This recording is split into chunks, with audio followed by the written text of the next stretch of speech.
prepping things up for the third step, which is this one, which everything that will be presented by the people that are willing to participate is going to be gathered in the Basecamp application and then transferred to these slots. Let's say I answered, and I will put here my name and my answer to the first question. So we will have columns for each one. It's an extra step, but it's a way to document it in one master file, the spreadsheet. Basecamp is just helping us as a tool for people to answer the questions, okay? And I feel amazingly like not tired, and I'm grateful for that. And thank you, Sylvie, because she prepared an awesome meal that gave me energy, plant-based energy. And thank you, everybody. Thank you again to the people that always put the agenda, like and Susan, and Benjamin. It's amazing to have such a prepared agenda and to have a committed core group showing up every time. Thank you. And for all the questions, like I feel that questioning everything is part of the transition, like not take anything for granted. And thank you all for your questions.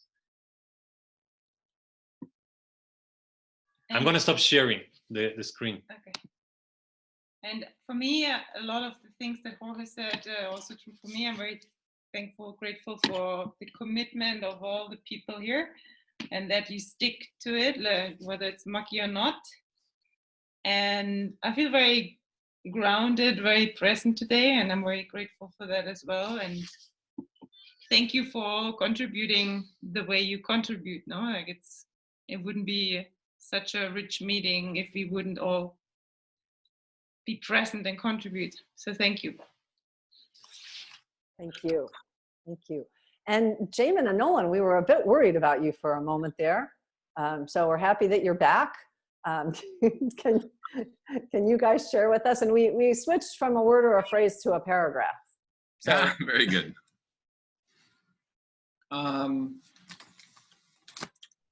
Paragraph of reflection on kind of how we're feeling about. I feel very grateful and appreciative for the work that the core group is putting into this and the structure that's coming out of it. I'm not really sure what else to say that hasn't been said already. I'm excited to see where this goes in the coming months and years. Jamin? All right, beautiful. Well, I am also super grateful. I am not so much of a process guy, and I'm just kind of more charge ahead with the conversation. Let's have a 24-hour block party kind of thing. So having said that, I'm really, really grateful to everyone here, and particularly the leadership of Anne, Suzanne, and Benjamin on making all this process stuff happen, and Jorge and Sylvia, all of you. And I think the world will have a lot to learn from this. I think this is a great example for the world to learn from. And so I'm just super grateful, even though I'm not kind of so into it. I'm just hanging in there, and then kind of sticking to my kind of personal knitting, which is push the conversation forward. And I'm just really happy that we're all part of the same ecosystem and all collaborating in different ways, along with Melissa's salmon there that's on the screen, and Nancy's flat world, even though I disagree with Nancy. The world is not flat, just kidding. Okay. Thanks, everybody. All right, well, and Melissa, thank you so much for bringing this delightful creature into this meeting. We definitely need some more art, and I don't know if that's a him or a her, but he's gorgeous. She's gorgeous. So amazingly, I'm feeling like energized and curious. And we have finally gotten to the point where I feel like we're gonna have some real products next week. Like, I do get all this process and that we have to go through it and that it is important, But answering the questions and coming up with a proposal for a vision statement is like the thing, the first piece of this real thing that we're doing. So I'm feeling energized, curious, excited, grateful. I think answering the questions will be fun. So we'll get to it, see what happens. Now, did I miss anyone? Sarah, are you still here? And there's Melissa. Is that really a salmon? Yeah? Okay, cool. Cool. I hope we get to see, you're gonna do some pictures of this whole thing when it is all finished and explain it to us. Maybe we can have a little piece of that at the beginning or end of the meeting next week or whenever. All right, Ray, you wanted to. Most of us are here that are in this group. I asked Celeste if he wanted to be added to the group, and I did, so I added him. Should we try to get Keith Akers involved? This is one of the things I was thinking, that sometimes the question will reflect who needs to answer it. How much does VCI have to do with Vegan World 2026? He leads 2 different groups in it, so his voice may be important or not. So again, I mean, you're welcome to invite people to participate. He came to the VCI meeting last week or the week before. He hasn't stepped up to be part of the process proposal group, but you can, I mean, any one of us here could say, hey, I think so-and-so ought to be part of this. And hopefully if we invite someone, we're gonna do a little background work about what we've done to help them get into that. But sure, absolutely. That's, again, we invited every person on Basecamp. So everyone was invited. Most people chose not to come. But if individuals here want to individually reach out to people and pull people in, that would be fabulous. That would be absolutely fabulous. Yes, I personally invited Keith last time, and he showed up for half of it. And then in our following meeting of Nature Stewardship, he preferred not to be part of the VCI because it's too time consuming. But the doors are open for him if he wants to join this. He's already involved into the Nature Stewardship, VCI, BMA and culture process. So yeah, he might want to stick only to that or have second thoughts about joining this process. As Anne said, it's open for everyone. The more the merrier, as long as they catch up with what we're doing, it would be better, no? Like to review the meetings, review the notes, review the videos. Or this is not really very difficult to join in. Yeah, so if you want to invite him on your part, go ahead, it's great. I was also thinking about maybe inviting other people from other groups that I'm part of, but I don't know if it might be something that is going to be repeated, or it can be taken by you that you're the project coordinator and invite every study group and task force and whatever in one go. I don't know if you have that channel to invite all of them in one go or go one by one. Right. Well, you said the meeting has already been shared with, an invitation has been shared with everybody in the base camp. It was more leaders of different groups that I'd be concerned about because they're presumably in a position to make decisions. And if we come to the conclusion that all decisions must be made through VCI, you're not allowed to say a word out of line until you run it by us. No. You know? that will never, Ray, that will never happen. So maybe you can only answer for yourself. We don't know what the answers are going to be. We now have a collection of people that are going to answer the question, and there's no way you can guarantee that won't be one of the answers. Okay. Well, Ray, our meeting time is over, so I would love to have this conversation with you in more detail at another time. That was it. Okay. But I'm at this point, I am going to call this meeting rather than starting a whole nother line of discussion. So I'm open to having a one-on-one or having another conversation another time about this. Let's get these questions answered, and let's get to this vision statement and see what we can come up with at this point in time. All right, Jamin, are you continuing on with an after party? Yes. Okay, you guys have a fabulous time at the after party. I appreciate you all very much, and I will see some of you throughout this week. We'll need to send a doodle. We'll figure that out to get a meeting probably on Sunday or Monday, and then we will see you all back here next Tuesday. Thank you. Thank you. Thank you, Anne. Thank you all. Bye-bye. All right. Welcome, everyone, to the after party. Now, normally we start this with a dance. This time we're going to start it with a little bit of a song, okay? And the song is the song Pleasant Blue by Four Non-Blondes. We're just going to sing through some of the opening lyrics. 25 years and my life is still trying to get up that great big hill of hope for a destination.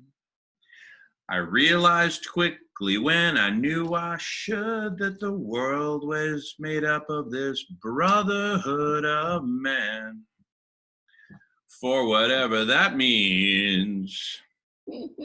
And so I cry sometimes when I'm lying in bed just to get it all out, what's in my head. And I'm feeling a little peculiar. And so I wake in the morning and I step outside and I take a deep breath and I get real high and I scream from the top of my lungs, what's going on? And I said, hey, yeah, yeah. Hey, yeah, yeah. I said, hey, what's going on? Okay, what's going on?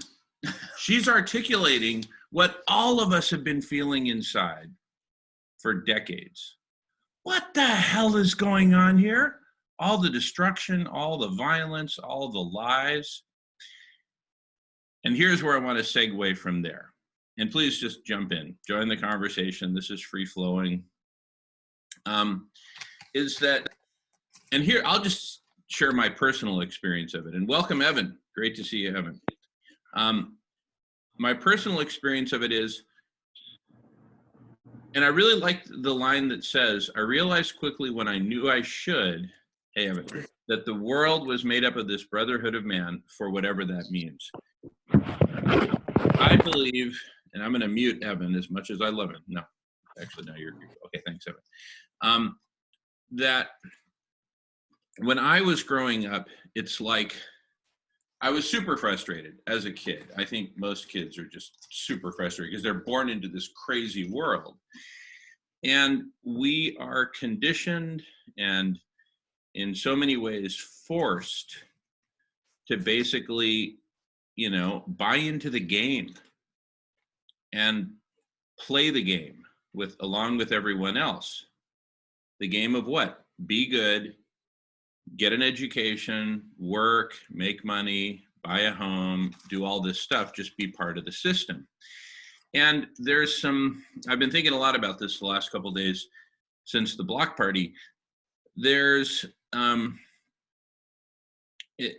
this lie, this delusion that we buy into, partly because we're forced into it, and partly because we kind of go crazy if we don't buy into it, which basically says, everything's cool, the system works, there's good governance, even if as a kid you don't even know what governance is, but it's just more of a feeling that you kind of have to just swallow that big pill and say, okay, I'm game, I'm playing, I'm going to be good, I'm going to play, and I'm going to do all these things so that I'll fit in and people will like me, right? And as part of that, I believe there's a belief system that goes along with it that says that, you know, everything is basically well and good and just and under control. And you just have to do your part. And your part is to look out for you. Make sure that you're dancing your part in this big collective dance. And what that generally means is don't break the law, study, learn, hoard a bunch of information, and then monetize all that information and knowledge and skill that you've hoarded, right? So that you can hoard money. First hoard knowledge, then hoard money, et cetera, et cetera. And so over the course of the block party, and afterwards meditating on it, I am seeing that the block party is fundamentally a revolution that says, no, we not only no longer believe in all those lies and delusions, but we are actively creating a new world separate from all those lies and delusions. And I think Ray's got an image up there that may be consistent with what I'm saying. Yeah. So you see how Ray's green curve that breaks away from all that starts at the bottom with the trailblazers. Thank you. So, but in order to break away, I kind of make the analogy, it's like swimming from one side of the river to another. You have to have faith and a vision for this other side of the river in order to be able to let go of the side that we're currently on.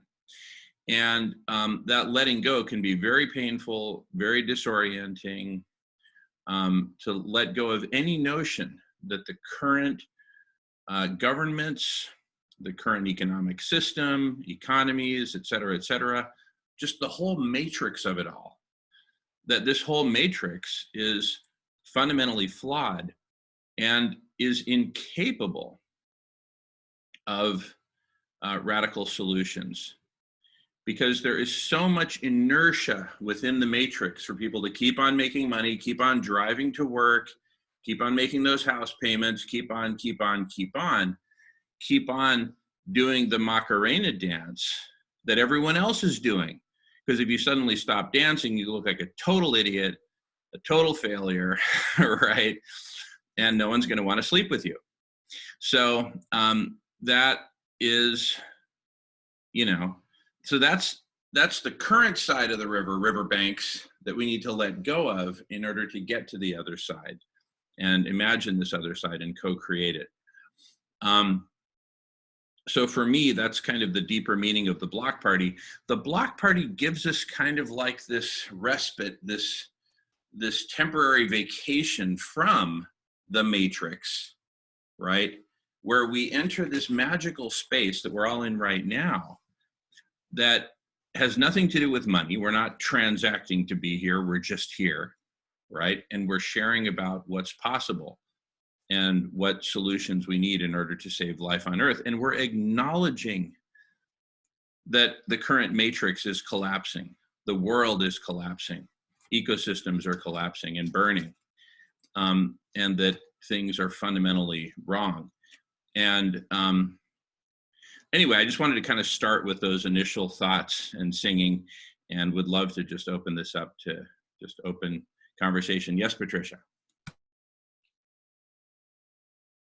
Well, I really am happy that you shared that, and it helped me get in touch with how for the past 45 years, I really haven't felt at home in this world, because it was 45 years ago that I learned about so-called conspiracy theories and attempted to live outside of the money system and have, you know, unschooling my kids when people were saying, like, what? Your kids can't read when they're 5 years old, and, you know, being willing to let them read when they're 9 years old, but learn when they're at 3 weeks.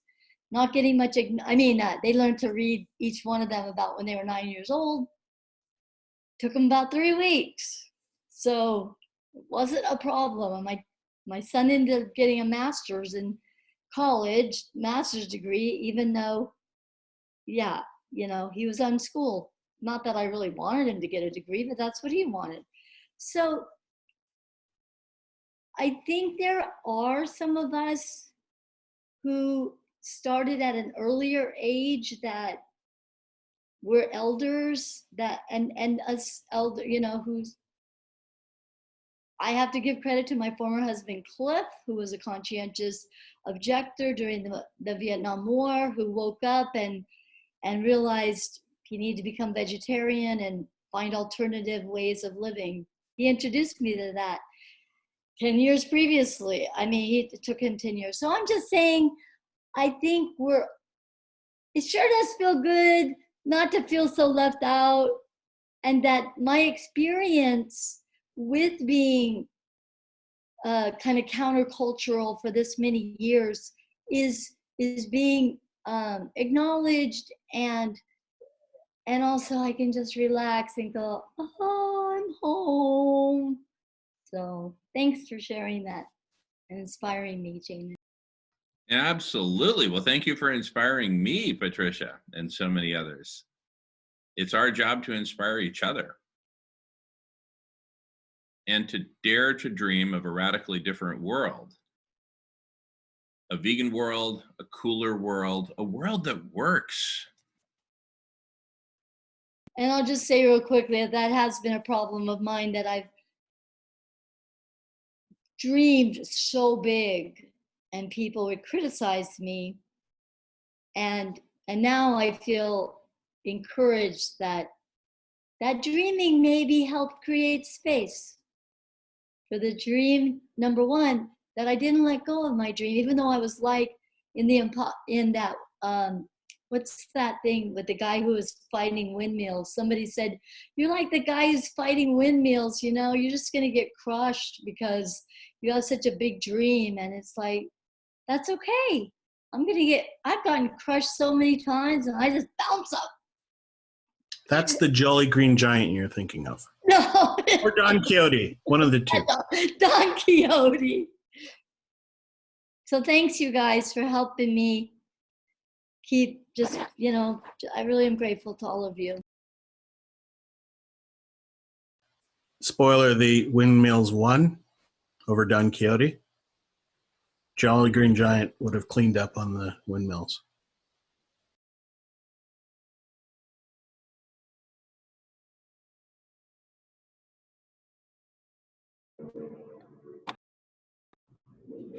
Well, I'd like to share because for me, this sort of coming to terms process just with the state of the world and the state of humanity has been really recent for me. It's only been in the past 2 years that I've gone beyond conceptually understanding the predicament we're in as a species to actually experiencing the weight of that. Because by the time I was like 14 or 15, I was starting to put it together that the adults were just children that had grown up, and that they make massive mistakes too, and they just like name them wars and different things and stuff like that. But I didn't really fully feel like the weight of that reality until I was about 18, and I had just graduated, and all of a sudden I was realizing that this countercultural kind of thread that I had been following in my mind throughout high school and feeding and nurturing and taking to all of its logical conclusions, this countercultural thread didn't actually have a place in the world that school was kind of preparing me for. So I realized that I was either going to go to college where there was kind of already a set path in place, and I would have to sacrifice the part of myself that saw the flaws in that, or I would have to opt out of that and then be, in some sense, looked down upon by people in just the regular culture, not the counterculture.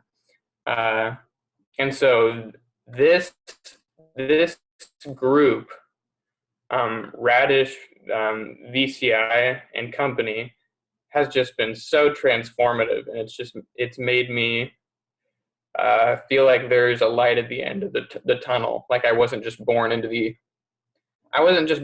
end times. Like I was born into like the end of an era.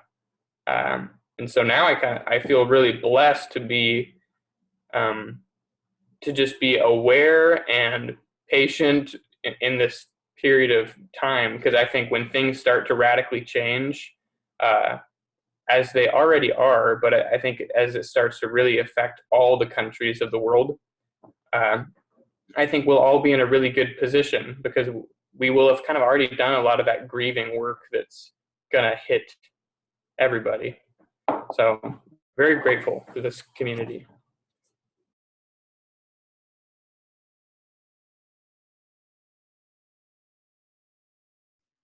Beautiful.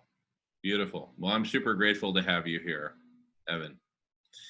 You are a pillar of the community. And, you know, as I think about, you know, the deeper meaning and potential of Block Party and really all the stuff we're doing online, if you think about, you know, the matrix of the present reality, right? All the institutions and laws and culture and everything that just keeps everyone on this treadmill. Because, you know, if you want to survive and be successful and all that, you've got to be a part of the matrix. The people who aren't part of the matrix are, you know, homeless, drug addicts, et cetera, people who are, you know, just traveling around. And so, and up until now, those sort of, you know, radicals, separatists, et cetera, who don't choose to be part of the matrix are just kind of sidelined. What we're creating here is this beautiful center stage and a safe place and a home for all of these alternative people, like myself, like you, Evan, like all of us, like Patricia, all of us, where we can organize and become way more than a superpower, right? When you think superpower, you think military and you think all these things that are really part of the matrix. What we're creating is this new reality that in a way kind of hovers above and on top of and separate from the old reality, and will eventually become so smart and so good and so powerful in a very good way that we will be able to orchestrate a transformation in the old matrix, right? But we first need to kind of create our own reality, our own community, our own logic, our own governance, our own everything, until we can get to that point. So it starts off looking like anything that starts off when it's just starting. It just looks like a little nothing, right? A little seed of a little nothing that it's easy to dismiss and say, ah, ha, ha, ha, right? That's whatever, right? But the breaking away from institutions is a really crucial part of it, because just like to be a successful member of the matrix, an individual, you got to play along and buy into and all that. To be a successful institution within the matrix, I would say, is even more constraining, because there's just, you know, it's a whole group of people with a whole bunch of processes and everything else that needs to fit in. Now, the whole matrix itself is just all about economic growth and money and more and hoarding, right? So it is a poisonous matrix, like a cancer that just keeps growing and consuming all life in its path. And, you know, each of us is trapped in the matrix to varying degrees. I really commend Benjamin and Suzanne for breaking away from the conventional living arrangements of the matrix in many more ways than one. So that's why I say to varying degrees, we're trapped in the matrix. And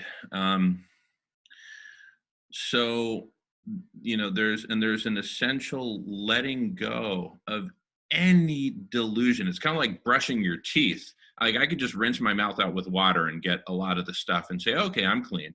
But really, instead I go and I scrub and I use dental floss to get every last speck.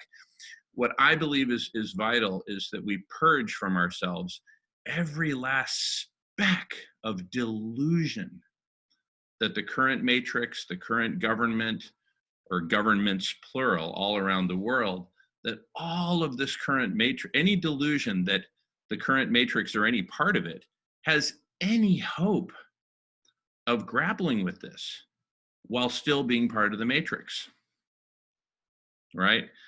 Go ahead, Ray.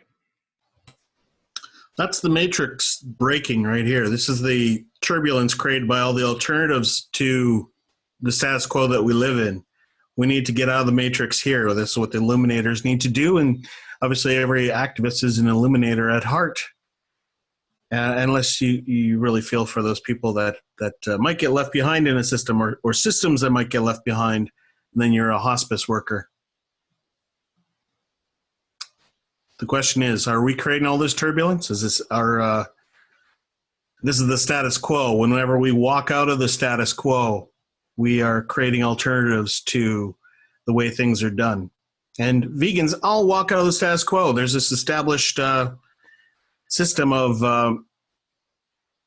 normalized violence against animals, and we're walking out of that and saying it doesn't have to be that way. So everybody's a little bit of an anarchist in that sense, and all you need to do is give up animals. So good place to start. I'm not saying it solves everything, but boy, does it ever wake you up to a lot of solutions when they do. I think Jamin's mentioned that some of the vegans are a little bit more eager to look at big systemic conclusions than the people that are stuck in the system that are just like, oh, change, I don't like any kind of change. Especially if I'm making money off of something that, whether it's oil or animals or people being exploited in sweatshops. You know, it's up to people waking up. Maybe not everybody, but enough people to force this change. One thing about this chart too that's kind of important, it's maybe the least evident, is the little connections between these lines. This is Deborah Friese's graphic, and she says that walkout, that's her term, is a walkout. Anybody that walks out of the status quo starts to get involved with all these different alternative solutions, and they can all exist independently, but if they don't have some sort of connection between them, they'll have no chance of creating this turbulence and having the systemic change. They'll just languish there, either in irrelevance, or they'll get absorbed into the status quo. And a lot of vegans are critical of like the Humane Society as being generally a tool of the status quo. It's not really trying to change the system. It's just trying to, rearrange the furniture, make things a little more comfortable for animals. Look, there's a full range of perspectives on the Humane Society, and a lot of people can recognize that somebody like Mercy for Animals is a little bit out of the status quo, in that they can see more of a liberated future for animals, even though they are essentially a welfarist kind of organization. And I'll defend that point. But the point is that we all, even though we all have these individual dots, there's not one big dot, there's a bunch of little dots. And their existence relies on there being a bunch of them, not just one. So this is very important for the concept of, the infighting that we have amongst vegans, infighting we have against vegans and environmentalists, and people that are looking for solutions that are on the fringes of the conversation of climate change.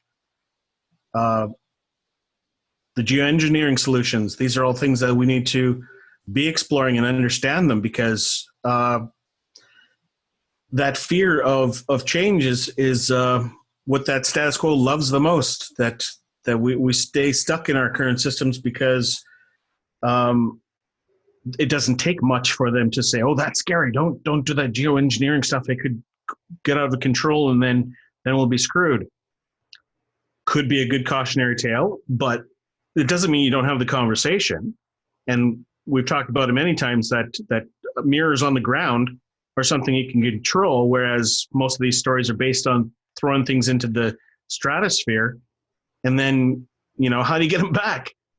I heard tinfoils in the stratosphere is a way to reflect sunlight. Well, I'm going to start with a vegan diet, and then we can talk about those solutions and see if there's any rational progression of them. And I think the most rational solutions will be produced as long as we're looking for them, and we know where they fit and where they're required. I'm gonna keep trying to get Deborah Fries to come to the block party. I connected with her on LinkedIn, so I've asked her some questions, and one of my big questions for her is, can we create this turbulence, or is this just a system? This is just a living system that peaks and declines, and we can watch it happen. Watching systems change, watching systems fail is obviously hugely important, but can you make them fail? Can the vegans make animal agriculture fail? I have a feeling she's going to say, no, you can't. You have to, you just have the role to watch this process, and those protectors stay within the status quo, and they're kind of the watchdogs of the system. They might people of influence who might be able to have some effect on how these people get to this new system. Get people to talk about veganism. Get people to talk about solar radiation management, instead of being these obstacles to conversation. And I've got a petition to the Canadian government saying, talk about food choice. You don't have to talk about veganism. Talk about food choices being relevant. And they won't. On their climate change website, it doesn't even say that. So you can't create a law to make everybody go vegan, but at least tell the truth. You know, there is a threshold of expectation there. I've talked enough.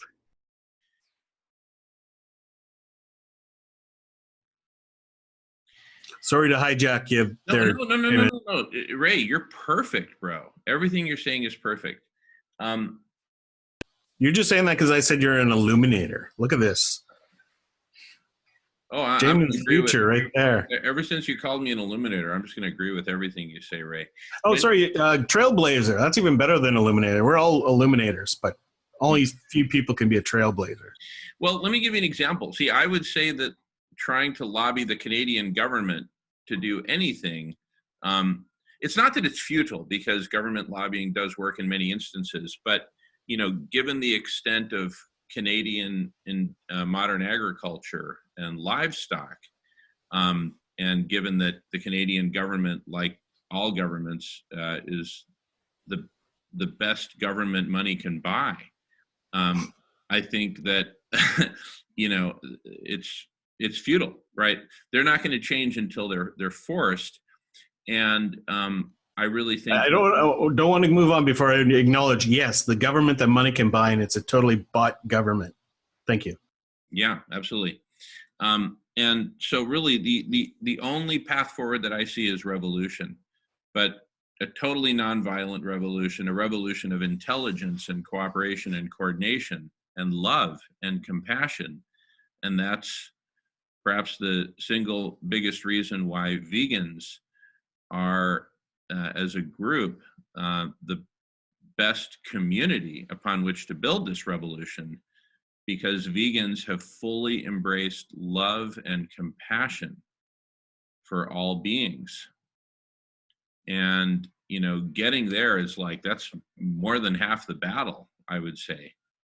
I mentioned they've stepped out of the status quo. They've snipped at least one string. There's a lot of vegans that are so mired in the status quo, they can't wait to travel and burn their fossil fuels. You know, there's sometimes just complete blindness to any other solution. And thanks, Joaquin Phoenix, for making the connection that there's a lot more things that are going on in the world of oppression than just animals. He was hopefully leading a bunch of very rich people to the conclusion that they don't need to eat the animals, but they were all people who, you know, have their own little issues that they want to share, and his drawing attention to their connectivity was epic. I wanted to say about my petition. I knew it was going to fail. I picked something very simple. Can you just, you get top 10 things that you could do for the environment. You don't have food on there. You got all these other weird things like plant a tree in your backyard and make sure your hoses are tight on your garden hose. Food is there, and it should be number one. And I got the signatures and submitted it through the official process to submit to Canadian Parliament. It was read in Parliament by a vegan MP, I should mention. And they gave me this vague answer of, well, we're revising our food guide and we're coming up with a food system for a food policy, which they still haven't done. This was years ago.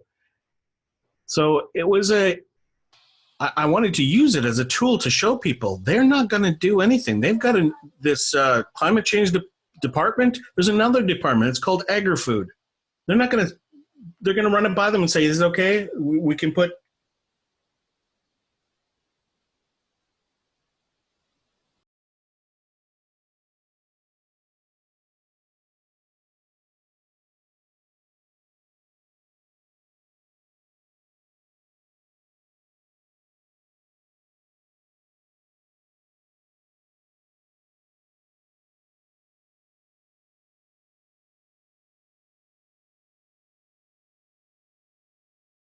For Americans based on science rather than on industry.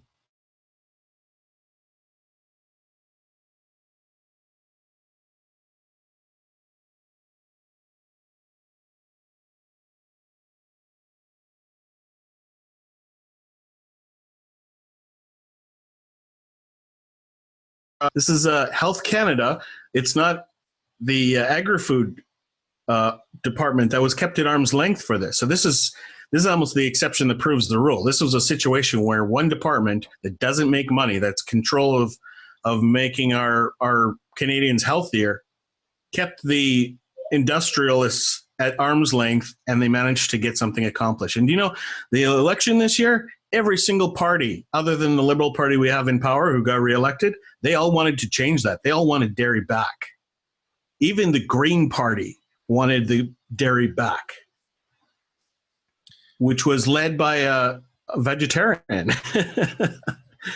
So you think vegetarian is the same thing as vegan. It's not. She was wanted to have all the science re-examined, but really it's the backlash of this anthropocentric concept of industry that they wanted to revoke and say, no, let's support our dairy farmers instead of science.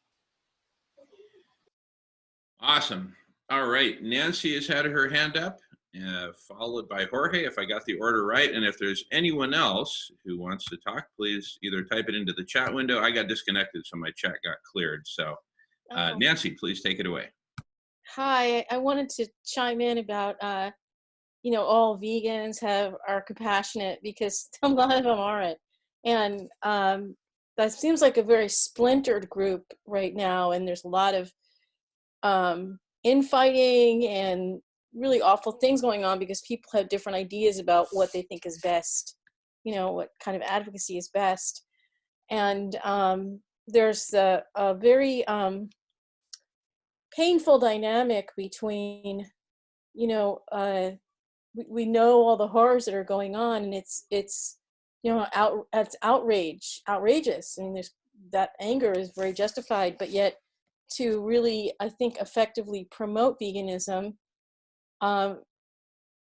we have to promote it as something that's positive and beneficial and people are going to enjoy, because nobody wants to join a bunch of angry people. And, and there's people that still, I see it online, they think that shaming is the best way to get somebody to go vegan, and always showing them the horrors. And I mean, vegans can be some people who are vegan, I would say, some people who are vegan can be really nasty to other people and other vegans. And so that's one thing I love about this group. I also feel that it's just, so much common sense, and it's an intelligent group, and we're working for real solutions. So that's all. Beautiful. Thank you, Nancy. Totally agree. Jorge.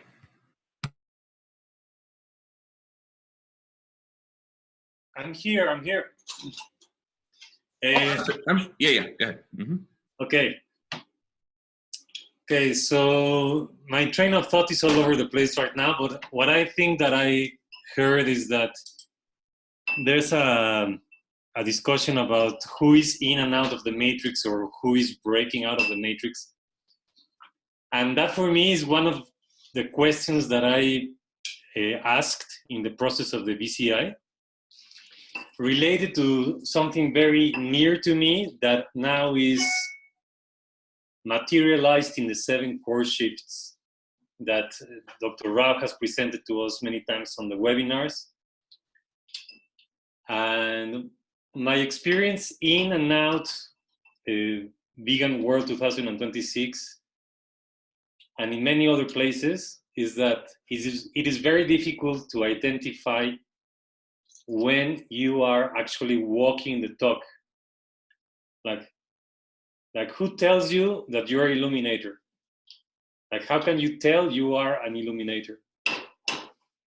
Because there are so many saviors, no? Like we all want to be with the guys with the white hats.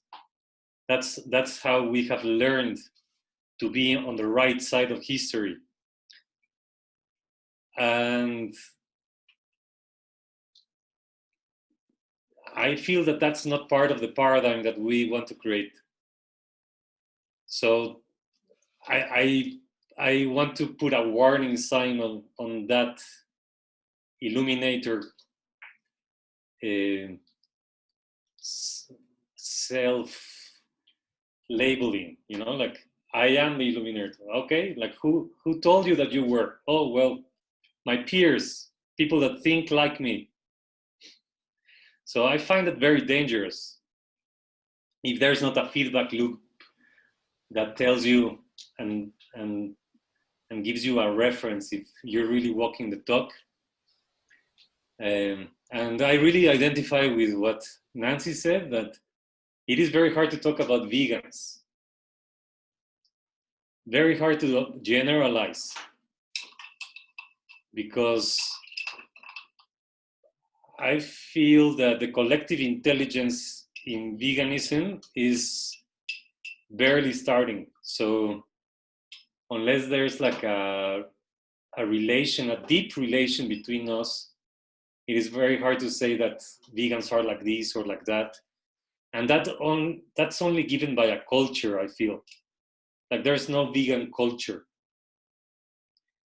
Like if you go to how these organizations measure how many vegans there are in the world, they measure us basically by what we eat. And that is one of the things that vegans say that is the least important things about being vegan.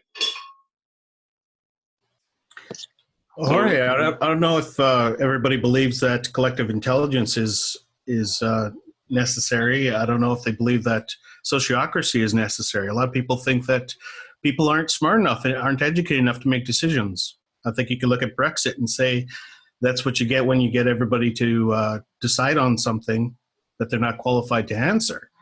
So I'm not sure how you can be confident about well, maybe you don't have confidence in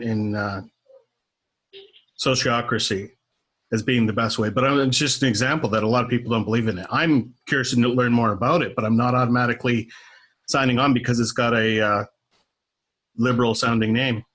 I don't believe in sociocracy either. I believe in the people that use sociocracy and how do they use them. Like I also don't believe in nuclear energy, you know. But are they uniform, the people that believe in sociocracy? Sorry? Are they uniform in thought, the people that believe in sociocracy? Of course not. Which is part of the reason why it exists. But of course, sometimes you look at China and they say, okay, we got to reduce our emissions by X amount. And then they do it because they have a dictatorship and they can command their their industry to behave, and we are in a situation where we can't make our industry behave. They've completely got us in a chokehold, and you find yourself admiring that every once in a while, and then go, I thought dictatorship isn't the way, but boy, wasn't it great when we had leaders who had, this absolute control, and they had the wisdom to make the choices that they needed to make. But that's part of that is revisionist history and remembering just the good things.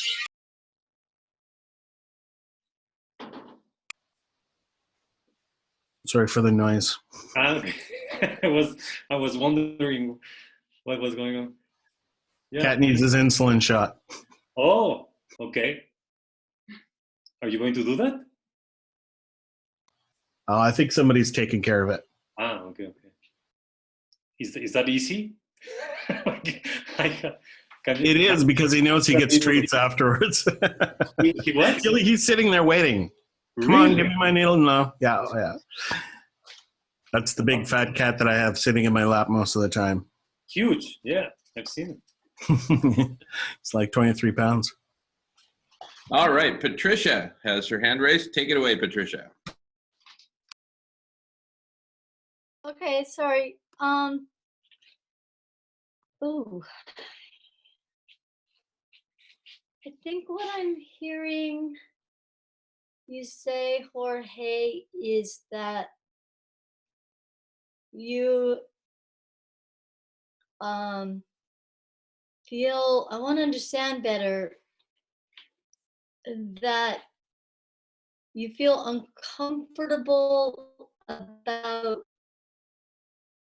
people defining themselves as being out of the matrix and walking their talk. Is that what you're saying? That there's no way they can do it themselves? Well, not exactly. What I'm wondering is, like, how can you tell that you're out of the matrix? Like, which feedback mechanism is needed to make sure that you're actually out of the matrix? None of us are ever completely out of the matrix. It's just what we've been born into. That's what But more importantly is, like, out of the matrix into what? Like, once you're out where? I'm out in the universe. I don't know about you. And so, as part of I just wanted to take a little bit of time to ask questions. Thank you, Jorge, for clarifying that.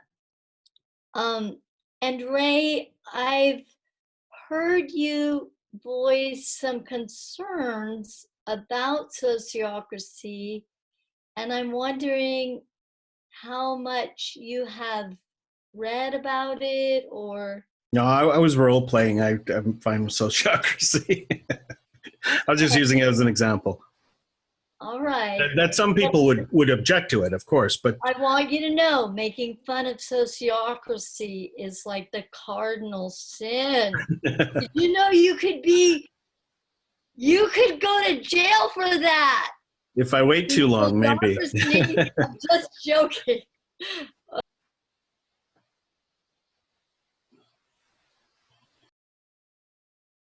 And another thing about vegetarians, like I want to just rescue the figure from the oblivion of this guy with his wife, like the two together coining the vegan word. Like, these guys came from the vegetarian society and they were friends with them, and they found vegetarians to be pals and to be the closest allies ever. Yeah, not very willing to incorporate them having a section of the newsletter dedicated to those who have given up on all animal products. They requested to have that, and they were shut down. So they went, fine, we'll create our own newsletter. What are we going to call it?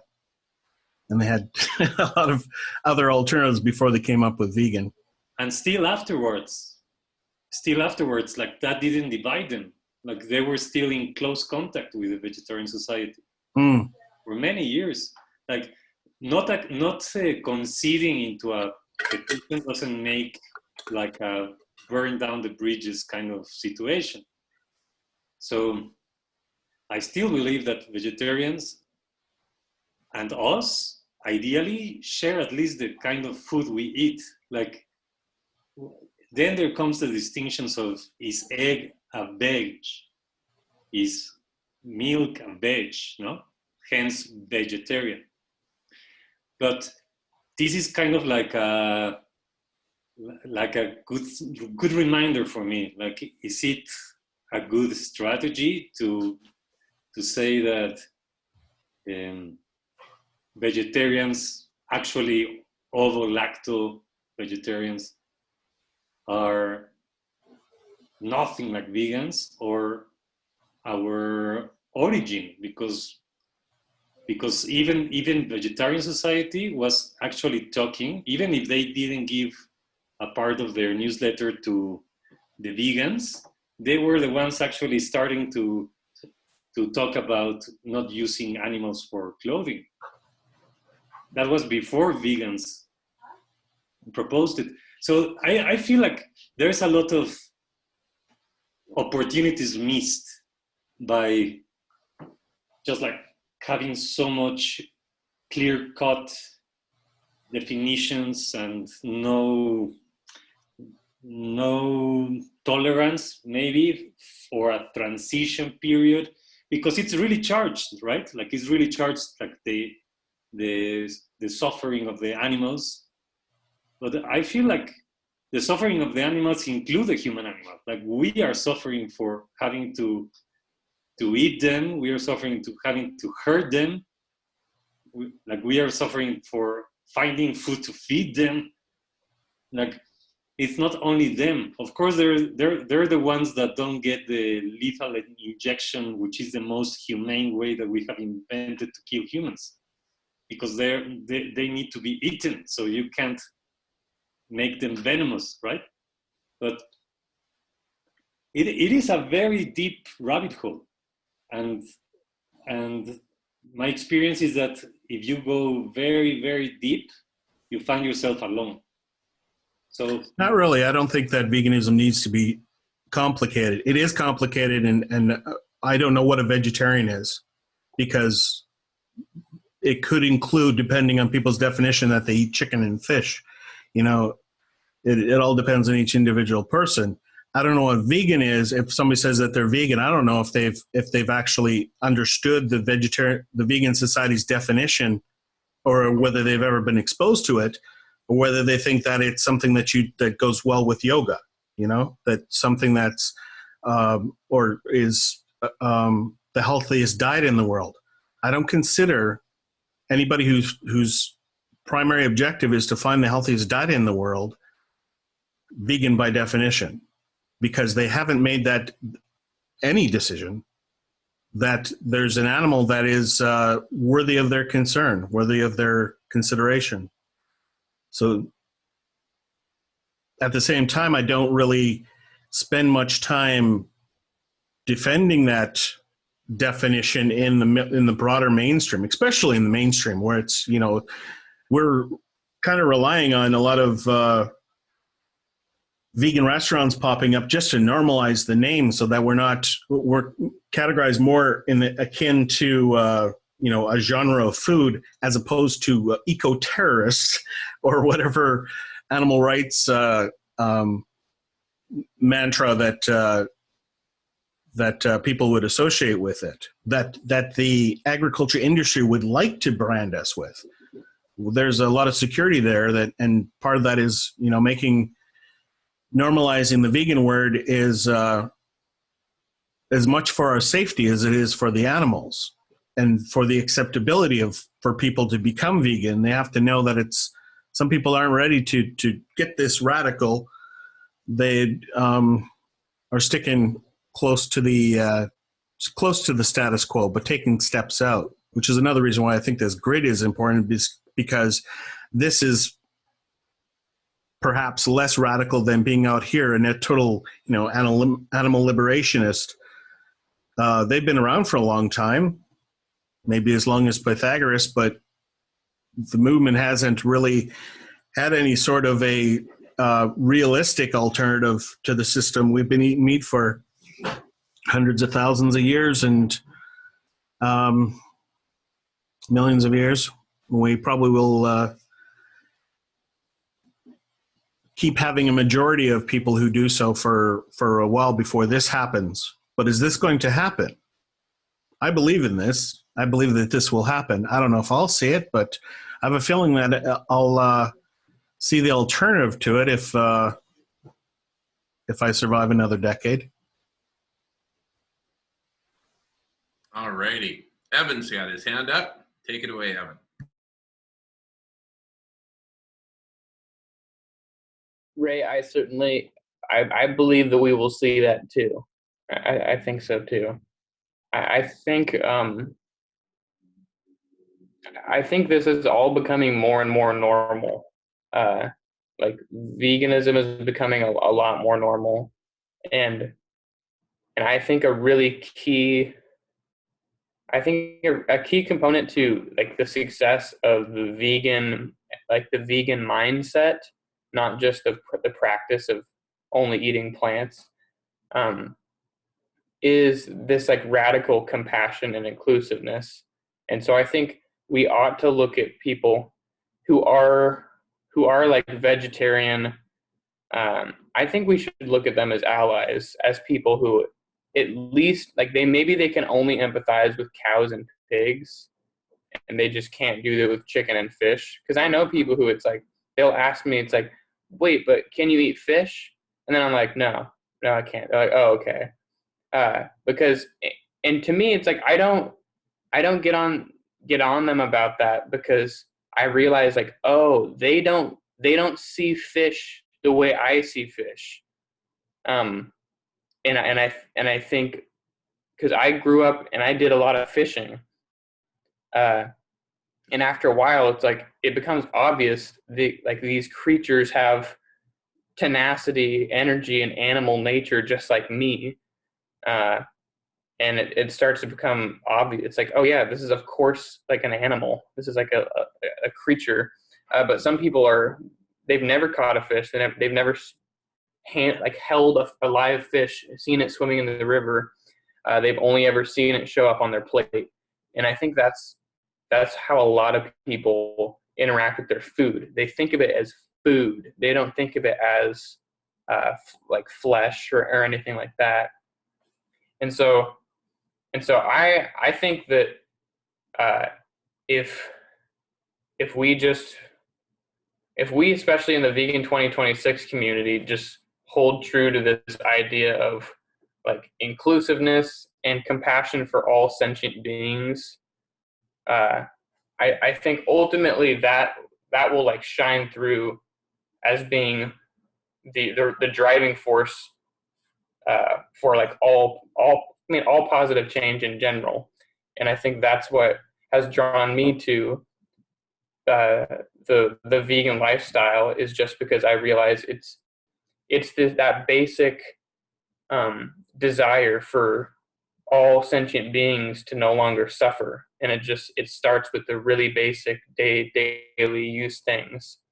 But it's like there was a period of breaking down that I had to go through, and I think that a lot of people have to go through that, where they don't see milk as being an issue until they find out about the male calves, or until they just imagine getting down on their hands and knees and crawling up to a cow, because I think that can also make people think twice about what they're doing.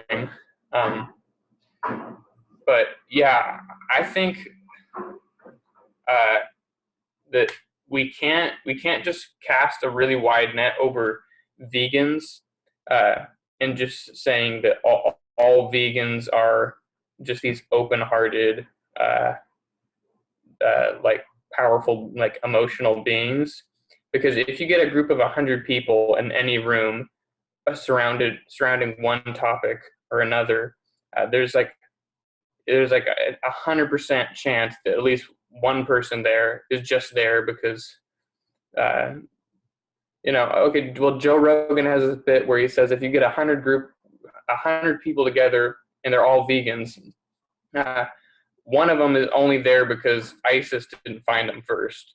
Just saying that there's these crazy people who just go along with life, all over the place. So maybe they were just born in the right neighborhood in San Francisco and they just became vegan. And but they're still really mean, because I've met some vegans who aren't compassionate to human beings, and I think that's one of the really important first steps, is having compassion for yourself, seeing how a meat-based diet is actually harmful to yourself, and then you can start extending that compassion out to people beyond yourself. Anyway, thanks. I think one of the things that is really working in our favor for all these questions in Vegan World 2026 is that we're thinking of things in systemic ways. Most of the vegan movement is about, oh, hey, are you vegan? No, you're not vegan. Let me talk to you for a while and tell you why you should be vegan. Person-to-person confrontation is tough. That's immediate confrontation, very awkward for the person that's on the receiving end, and could be difficult for the person on the delivery end. Some people, get used to it. But when you're talking about things in a systemic way, you are able to ask questions that they've never heard before. Like, would you be able to survive if the dairy industry disappears? It's on its way out right now. I don't think vegans need to do anything. We don't need to lift a finger. The dairy industry is not a sustainable industry. It doesn't have any good news going for it. It's, whether you consume it or not, it may be on its way out. I may be totally wrong. I know it's going to get worse before it gets better. I know they're going to support this industry more and more. They're going to export the products more and more. You could have a completely vegan United States and we'll still have a dairy industry trying to sell it to Japan, even though they don't like milk. They're still trying. They've got stockpiles of it just ready to sell to everybody in the world. So I'm getting off topic. I really forgot where I was going with that. It's okay. I can say something in the meantime. I believe that what Evan is saying is something very important, in the sense that there's a lot of people coming from the trauma of this matrix, and they want to find meaning. And it's very easy to engage into the trauma part of whatever movement, whatever religion, that is the core of the matrix, like this sense of separation, this state of fear, this necessity of finding security in a group of like-minded people, and including vegans, like some vegans can be very violent. Not because some vegans are violent, you can say every vegan is violent. Like I'm sure that many of us have found this thing. Oh, vegans are threatening the butcheries in the most traditional places in Italy, But if you go and find like maybe some cattle ranchers that took the arms and kidnapped a federal facility, you will find them also. And not because of that you will say all cattle farmers are violent, easy trigger people that, like generalizing is very scary. And this is something that it is used, these scare tactics, by like from illuminators to the other spectrum of illuminators. Like this paradigm of scarcity, of fear, it is a very powerful tool. Like you see it as soon as you turn on the TV. So how can we switch and walk the talk of one of the 7 core shifts of abundance? Like everything that we have talked so far about veganism is don't drink milk. Like Sarah is saying, there is liquid meat, you have to go vegan. Like I did. I didn't. I said that we were talking about things in a systemic way. And I said the dairy industry might die. How do you feel about that? So somebody who's not vegan may go, I really like dairy. I like ice cream. I know there's alternatives out there. I'm okay with that. Yeah, Tell me more. Talk about the possibilities other than whatever is packaged and sold to you with a label. Like the real nutrition won't come from that. Like, I know that veganism is not about healthy only, but since the very beginning of veganism, like, that's why I find it important to recall how the founders of veganism did it for the animals, but considering so many other factors, such as health. Like, these As guys, much as feasible. like Donald Watson, he was a permaculture guy, and permaculture didn't exist back then.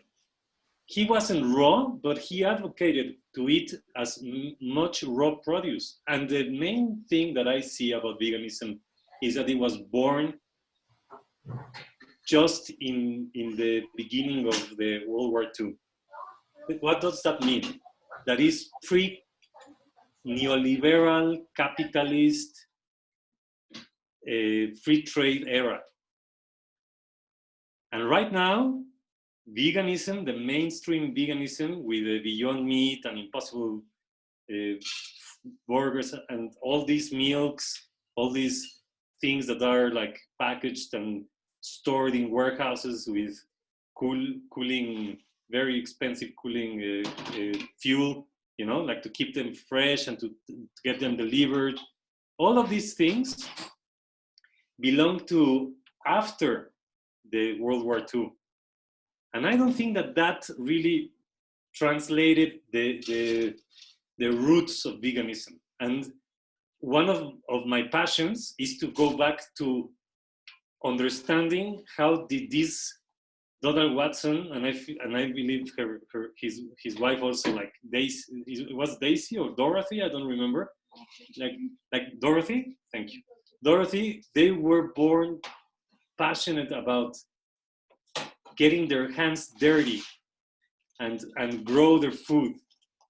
And that is one aspect that is so abandoned in the vegan movement that I have a hard time to realize a future for the vegan world without rescuing those roots. Like, and coming to what we experimented is that we were comparing I believe that this is a very rough first date kind of like scenario that we experienced during the block party. And I haven't finished watching the first part one day prior of the block party, but I feel that we were comparing apples to something else. Like, how can you compare veganism to a land management? Like, there's no comparison. And I think that was one of the big mistakes out of all these conversations, because you can't compare them. And at the same time, it gives me a reassurance of the urgency of have a vegan land management or nature stewardship. It is so necessary for the vegan world. Like, I could even put it as a top priority, because otherwise, we're not going to be able to have a common language between all the holistic land managers and regenerative grazing ranchers and us. Yeah, beautiful, Jorge. I really appreciate what you're saying, because what I'm taking from that is that we really need the holistic, both what you and Ray have been talking about. We really need to get truly holistic in the planetary sense, right? And in fact, that's one of the things that I'll just be honest, kind of bothers me about people who are like, just veganism, that's it. It's like, hey, what about the whole of it? What about SRM? What about cooling the planet? What about transforming governance and politics and culture and the whole of it, right? So that for me really should be the focus, is holistic transformation. What I want to start with a giant blank whiteboard and just get us all together and redesign humanity's role in the world. Who are we? Why are we here? What's our role here? How should we walk the earth? How should we treat each other? How should we treat animals? How should we treat plants, forests, everything, right? And then, you know, once we've redesigned who we want to be, then we say, all right, here's the present matrix, right? That makes us scream, what's going on? Here's where we want to get to. Now let's figure out a pathway. Now, veganism is very arguably a very efficient first segment of that pathway, right? But of course, it's not the whole of it. And if you dial it back even further, maybe this sort of consumerist veganism. I buy Beyond Meat, right? I'm not particularly proud of it, but I do because it helps me, you know, go vegan, right? Anyway. I'll be part of your support group. Thank you, Ray.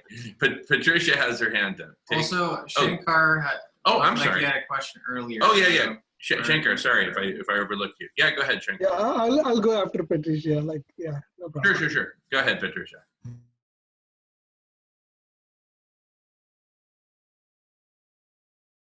Yeah, I'm just getting some decluttering done. Shankar, are you sure you don't want to share? Because we haven't heard from you. Sure, I'll go after you. No problem. All right. Well, when you talk about, you know, where humanity's going, and I do, we don't talk a lot about spirituality in this group. And yet, so I just want to mention that I think there's things in the Bible that, like the Garden of Eden, where it's the picture. Somehow somebody came up with this idea. I think it's a myth, but they had a vision that I think came from Creator, that we would live and we would just eat the herbs and the fruit and the seeds, and we wouldn't even eat the roots because herbs and seeds and fruit don't really hurt the plants. Because I could get into a fight with vegans and say, you know, you are hurting plants. We could get in an argument about that, but I'm not going to do that. So I thought that was, I think everybody should be breatharian, actually. And if you're not a breatharian or trying to be a breatharian, hey, you're in trouble. That's my goal. So anyway, I do believe breatharianism is scientific. And then there's another part in the Bible, in Isaiah, a prophet that spoke about the wolf will lay down with the lamb. I mean, even the animals will get along. And in the Garden of Eden, the animals did get along. And for some reason, the Bible says there were livestock in the Garden of Eden. So I think this was a myth where there were people maybe hurting animals, but they realized that those animals should not be eaten. So that vision came from somewhere. I think it was about 4,000 years ago. And so that's one of the reasons I'm going to talk play talk. This is something where people often will call it baby talk. But I think when we do play talk, we get into a different kind of consciousness. And I think Christianity is really cool and gets a bad name, just like veganism. There are Christians who are such assholes. I'm just joking. But no, there really are Christians who have turned off so many people from following Jesus's nonviolent ways, where really all Jesus is saying, just love everybody, even your enemies. Someday we're all going to be together. I'm not leaving anybody out. Not even you, Ray. not even you. So, preach it! I want to hear you guys saying some amens and hallelujahs. Come on now. Amen, sister. Preach it. I was raised Jewish. So you have to realize that there's a lot of different religions in the U.S. Oh. And when a spirituality talk starts, people often default to Christianity as if everybody is. And I have to say, in all transparency, I started to reject religion as soon as I could spell it. Yeah. But I do believe in God. And but I'm more of a humanist type of person. That I won't go into it. But the thing that I've seen like time and time again, the biggest issue that I have is that religion ends up dividing people, because kind of like vegans can get religions, not vegan too, but it's like us and them, we're right and you're wrong and our way is the only way. And this assumption that it's, to me, it's like a massive part of the matrix that Jamin was talking about, to unravel. So, and I think it's very personal. I think it's a very, very personal decision. Whereas when people talk about eating, what their food they're eating is personal, while it is among the most personal things we'll ever do, it's never just personal because of all of the implications and all of the impacts of food, and especially animal agriculture. So that's the difference. Like, yeah, religion can be personal, but what you eat is never. Yeah, I just want to reassure you that I am definitely not asking everybody here to be a Christian. I'm trying to say that Jesus never meant to leave anybody out or even create a religion that would divide us. I don't believe he did that. He came, so I'll just end up, my words were, Jesus came to tell us to love everybody, even our enemies, and I believe he was a vegan, and so he didn't, so that I feel sad that Christianity has evolved into such a negative influence. Definitely not. When I said we're not even going to leave Ray out, what I meant was that I was joking, because I was saying everybody's going to eventually come to this big party. We're all going to live in a paradise, this vision that Jamin taught, we're all looking at. And so I was just joking, and I'm sorry, because Ray and I have a little bit of, we're working things out. So I just had to pick on him and say, even Ray's gonna be there. And I'm so happy. Nobody's gonna be left out of the big party. Yay! Thank you. Even Ray. That's cute. All right. Anything's possible. In an alternate reality, I'm maybe in a jail cell right now because I was supposed to be part of a duck rescue that happened this morning. Family Day got in the way. In Canada, we have a stat holiday called Family Day. So I missed a meeting in which I could have participated with a open rescue that happened this morning at a duck slaughterhouse, or no, not a duck slaughterhouse, a duck raising facility. And if you could picture like 3,000 ducks standing on with their webbed feet on a grill designed for their feces to fall through it. That's what some friends of mine were doing this morning while I was sleeping. Did you post it on Dealing Facebook? with the guilt. What's that? I saw a Facebook post of people rescuing ducks. That was direct action everywhere. I was just. I didn't even know. It was so hush hush and secretive that I didn't even know which group it was that was doing it. But should have been streaming it live for Jane Unchained. Right. But we all have to make our decisions. Well, I'm going to rescue the folks who are waiting patiently to speak. Shankar, followed by Evan. Take it away, Shankar. Yes. Okay. Here is a joke. I'm telling it in advance. So, what happens in a spaghetti monster religion communion? What do they greet?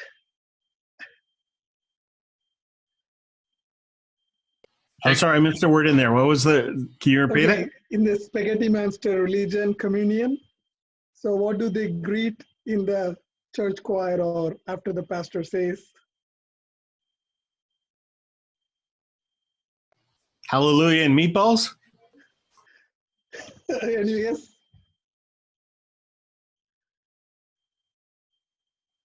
Raymond. What's that? Raymond. Raymond. R-A-M-E-N. Okay. Yeah. Okay. I'll get into the religion is my favorite. I love comparative religion, but I know I'm just gonna stick to the topic of comparing the Salish and Alan Savory. A couple of things I saw how I saw the normalized violence, like, and not particularly, I can pinpointing a person, but I'm seeing how we as a humanity have normalized. So we are literally boxing ourselves and we are not able to see things outside. So that I felt I was pretty much following him. And if I totally observe from he's right. He's only trying to liberate or he's trying to do his things. But I felt it so much contradictory if I'm seeing things from other side. Like, I don't know whether I'm seeing in a right way, or I don't know I'm even eligible to comment. Okay, I'm telling it very humbly. Okay, but I'm just giving it a shot so that I can learn myself something from this to be even more humble. Like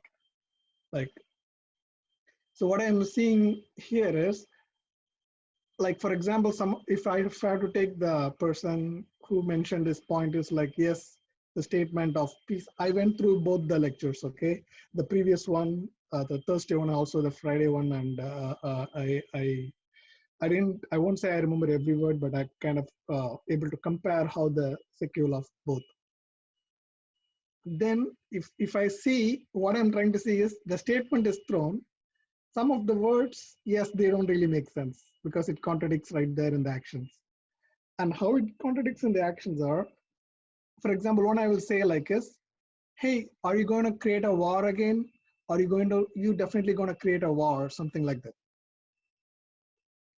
In uniting a community or something in that region, probably that's what happened. Maybe they are not willing to do that. It's you have to side and you have to create a majority or something in one side. So that's what exactly been done. But when you include an animal kingdom and when we think, humans hesitate. They're like, too much. I'm already spreading thin on humans. Why you're bringing animals now? So that's what I'm seeing as a normalized violence. And now I'm putting myself to practice in that way. So now again, channeling that on the humans is like a habit for me. It's like, hey, I already did that. Let's do that and get over. And more majority, it either you can call colonization or some kind of a whatever term. Sometimes it's humans. We evolved. I feel evolved from animals. We definitely know how to territorize everything. Either it could be conceptual, it could be geography, or everything. We can make a territory out of it. And that against this against that, because I don't know, maybe that point I would agree with him. We are still learning to handle the complexity. So the better way we can see things is to narrow down, break into parts, to blame somebody. Somebody is a hero, somebody is a villain. Somebody is a good guy, somebody is a bad guy. Something is good, something is bad. So in that way, they want to draw a line. Looking around, all I see is that normalized violence part. Like, yes, we need a solution. Again, the question comes back like a desertification. One point I was like, he keeps telling his backyard or like there are lots of trees, why it's not growing at all. And the same place, one place in the conversation was started, it said, we are an organism. We are not just group of cells, we are a bunch of cells. Beyond that, we are not just an organism, we interact with the environment. So that means if that place or like Zambezi or whatever, it is still, if it is desert, I can feel some part of the world is not having that enough moisture. So this part is getting affected. So definitely a local solution may or may not work. if it might work, it could be a costly solution if you push all the way. So the best way to, the thought that comes to my mind is fix the Amazon or fix the Congo or fix the Indonesian, all those forests and everything, or every Alaska or everywhere East Coast or all those forests. Probably now you're getting enough moisture to push to the marginal area, which can be one step ahead. And that's why planting trees, everything is important. And if I'm without doing, like, I'm not expecting middle of a Sahara desert, I want a big forest. And that's difficult, even in Arizona or even in New Mexico. Really, I have to only go on a corner or what do you call, in the marginal areas.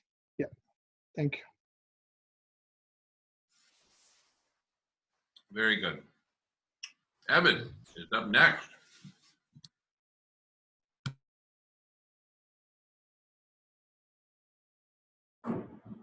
Shankar, what you were saying about the, like, this this attempt to find a bad guy and a good guy, I think that's one of the problems that all of these disparate groups are facing, is they're trying to bifurcate the world into the right way and everything else is the wrong way. And so the vegans, just as an example, sometimes like to take veganism and be like, this is the solution. Anything else that is not this is not the solution. Rather than this multiplicity approach that Benjamin and Suzanne have brought up a couple of times, saying rather than resolving to saying either or, we say both and. So in the case of SRM, veganism, and like permaculture and collective intelligence, it's not, okay, which of these is the answer? It's really like, in what order and in what way do these complement one another? Like, how do we manage all of these? And I do think that's a really good point that Alan Savory brings up, is framing all of our systemic issues as management issues. And when you begin to look at the world like that way, when you begin to look at the world in that way, it becomes quite apparent that this is a massive management issue. Thank you, Patricia. Just like all of our problems are management issues. Like I learned, it was last year, maybe the year before, that we grew 3 times the amount of food necessary to feed every single human being on the planet. And we still had some horrendous number of people dying from starvation. And to me, that just screams management issue. It's like if you wanted to look at it like your land, it's like if you just were to dump a bunch of fertilizer on, you just dumped it on your land and then you never spread it around. It's not that you don't have enough fertilizers, that you just did not manage your resources well at all. And I think that we can sometimes drool over the efficiency of an autocratic dictatorship because we're so used to how poorly we manage these large amounts of resources. But I mean, I think the answer isn't finding that one dictator that just really gets things done. It's not making such massive piles. It's not telling everybody from like sea to sea to bring their money and build it into this big pile. Essentially, bringing their resources. I think a really big change we have to make is like locally managing ourselves differently, and I think with all these different facets of this, I guess, new world, you could say, of like SRM, veganism, food forests, permaculture, holistic management, we need to find ways that these fit into each location. And because it's dependent, it's just different everywhere. There's not a either or situation. It changes everywhere. Like if you're in Norway, or maybe if you live along the equator and you're an island nation, SRM might be a huge component of your culture. Like that might become, it's like, oh yeah, we go out and take care of the mirrors, and you farm the seaweed or the oysters underneath the mirrors. That becomes an ecological signature of your specific place on Earth. But then when you live in the Northwest, we might just have these massive food forests because we can support forests so well. Yeah, and so I really think we got to stop looking at like who's the bad guy, who's the good guy, like Salish versus Savory, like who's going down, because I think that became really apparent in their second conversation, to me at least, that they're not in conflict. Like these concepts aren't in conflict, but we're so used to having, when we bring two people together who don't perfectly agree, we're so used to that meaning, oh, there must be a war going on, or a conflict, or a debate. But there's something to be learned from both parties to spiral together into some even more impeccable idea. Yeah, and I would like to see what comes out of these ideas, because I think like the principles of holistic land management is essentially the predators are no longer managing the animals, and Savory would like us to manage the animals in lieu of predators. But that's just one example of how to manage it, and that's what I like about the holistic management is that you can manage things in a whole bunch of different ways. So yeah, thank you for the space. Good stuff, Evan. I really appreciate that. You know, as I've thought about holistic land management a la Alan Savory, and I assume everyone here has seen the Alan Savory 20-minute TED Talk. Let's assume for the moment that all that is correct in terms of animals are really the only way to stop and reverse desertification. And again, getting back to the idea I put out there a couple hours ago, that I proposed to Alan and Salish is that, hey, maybe the synthesis to all this is that we, like take Southern California, the example that Alan Savory raised, do this planned grazing, regenerate Southern California soils and ecosystems, but just don't eat the animals. Maybe that's the ideal, right? Now, go to North Africa, where there's poverty and starvation and all that. I would love for us to get to a place where we guarantee that everyone eats 3 times a day with community cafes, which is another project that I've helped pioneer in Southern California. And so that nobody would have to eat animals ever again. But it may take us some time to get there. In the meantime, holistic land management with planned grazing, where the people do eat the animals and drink their milk, etc., as part of the bargain, if you will, if that will regenerate ecosystems, sequester carbon, and regreen the deserts, is that such a bad thing, right? I think a lot of veganism and vegan activism stems from factory farming and the exploitation of animals who are incarcerated, and just all these horrific examples that we see in Cowspiracy, etc. But could it be that the vegan movement goes too far in condemning pastoralists who are regenerating ecosystems a la Alan Savory? Could that be a viable and important transitional form between where we are now and this utopian world we need to get to? And other questions that come to mind are, hey, if killing animals is such a bad thing, should we, eradicate wolves because they're out there killing animals? Oh, no. But in that case, that's what wolves do. Well, one could make the case that, that's what these humans do, right? Who raise animals, they kill them and eat them. But in the meantime, the animals have a fairly decent life. They get to roam around and see the world and graze and all this cool stuff. So anyway, it's just food for thought that it may not be entirely vegan food for thought, but it is food for thought. Let's see here. Yes, Ray, take it away.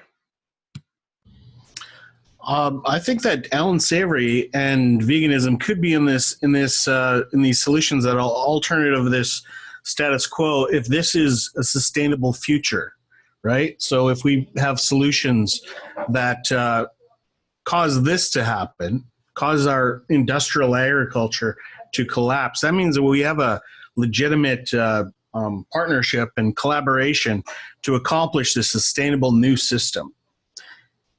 If Alan Savory is ready to create this, if he's a cheerleader for this to happen, then a collaboration can exist. If he is secretly getting paid by those people, that he's saying messages that these people in the status quo are praising and saying that, yeah, go Alan, tell us about how much we need cows. I emphasize the if because I was listening and I mentioned I was doing the transcribing, and he's talking about. Actually, when I was talking to him on Friday, he talked about how irritated he was that people are dragging cows into the conversation all the time, because it's not about cows, it's about management. So I understand that there's much more for me to understand about what he's got to present, and I promise to go do the due diligence and find out what it's all about. But he does have to say that this system has to go. He can't glad handle everybody every farmer that he meets and everybody that slaps him on the back and says, thanks for what you're saying about cows. The guy in the TED Talk says, everybody in this room wants to give you a big hug, Alan. That is a bad sign. They should have edited that out if they wanted him to have any credibility, because now he's the golden boy for burgers. You said everybody should have seen the video by now. Watch the last sentence, like whatever led up to it. He said that cows are the only way that we can feed the world and fight climate change at the same time.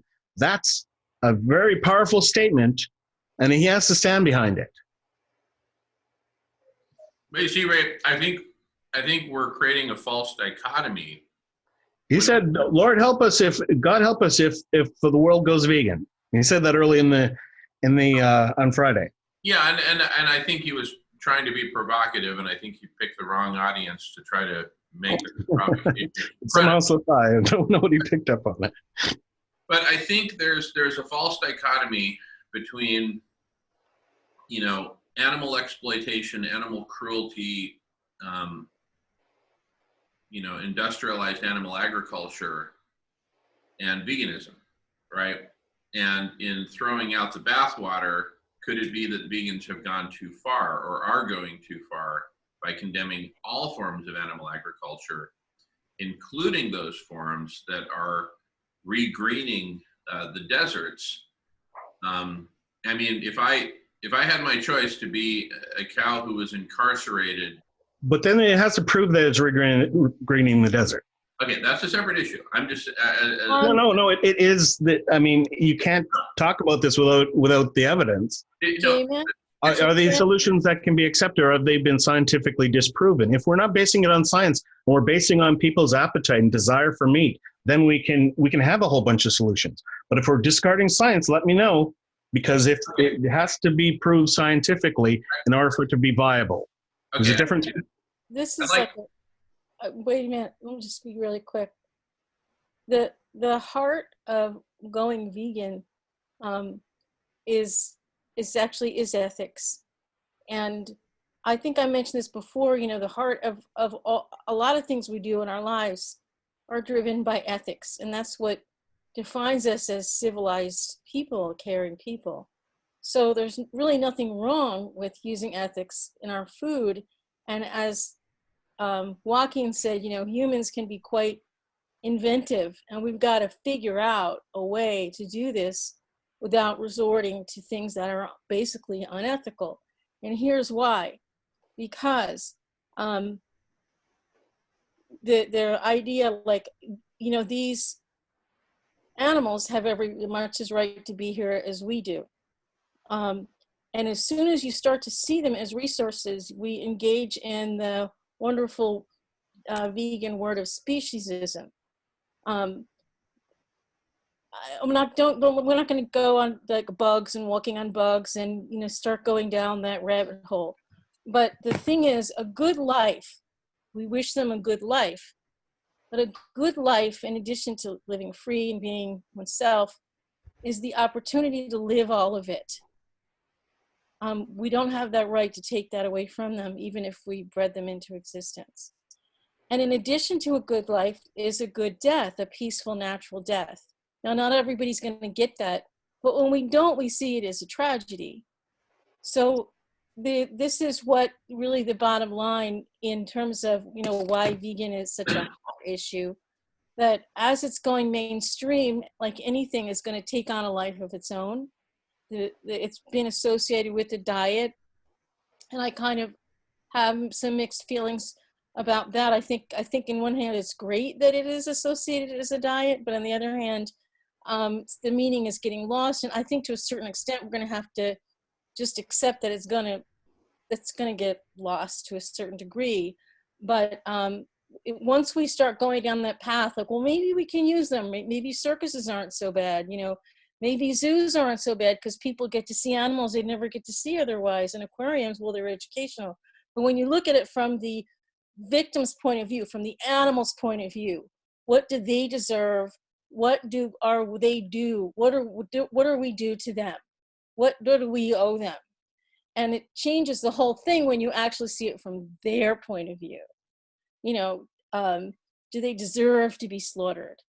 Do they really need to be seen as resources and utility for us? And not anymore. And we need to use our human ingenuity and let our hearts hook up with our heads and let our, you know, ethics be the guide. Now, I wanted to mention, throw it out there too. I see the next vegan wars, like, you know, we thought the Impossible Burger, there were vegan wars. Just wait till lab meat comes on the market. Oh my God, I'm not looking forward to that. But that is one, there's a lot more to that too. I think there's a lot of chemicals involved in that process. That's going to be a whole thing. But this is why, you know, Savory's thing is actually really in direct opposition to veganism. And this other thing is, you know, this like bucolic idea that you could just have animals grazing. You know, there's so many questions that I have about that. Like, well, how do you know when an animal is diseased or not? How do you keep them from getting diseased? Because if you're going to be using them as resources to eat them, they have to maintain a level of quality, you know, and you're kind of going back. I just think, you know, it could start out one way and it'll just end up where it is now, because the stock has to be controlled, and then the animals have to be controlled, and they have to be slaughtered. And there's no way of getting around that. You can't pet them to death. And so those are, you know, issues. There's issues that are really not thought of because he's still seeing them as things to be used. And as soon as you go down that road, then you're out of vegan territory, you know. And I think it is really important to maintain that integrity of what that means. Because like I said, when something goes mainstream, it will take on a life of its own, and people will try to compromise. And that's, you know, the issue I have when people go, well, I'm mostly vegan, I'm somewhat vegan, you know, or vegetarians. It's like, I have no reason to be mean to vegetarians, but one thing I say is I ask them why, and then I say, you can't really accomplish that unless you're vegan. I mean, it's just a fact, you know. So there's my 20 cents. I'm going to mute myself again. Thank you. Sure. All right, we've got 3 people waiting to speak. And did your hand just go up, Shankar? Maybe that's 4. Okay, great. We got 4 people waiting to speak. Jamin, then Patricia, then Evan, and then Shankar. I wanted to conclude the last point I was making. Ray, you raised the challenge that, wait a second, is it scientifically proven that you need animals in order to reverse desertification and all that? I had said earlier, assuming that's all true, right? And that's a big assumption. And yes, that assumption needs to be tested. But when I say, hey, that's a separate issue. But it has been tested. Okay, I just want to ask you to please wait your turn. And when I say, my turn is now after several people that you've lifted off. I have to go now, but it has been tested. I know, Jamin, you want everybody to like your friend Alan. A lot of the vegans here don't like him, but does he have to prove what he says? He absolutely does. This is about basing.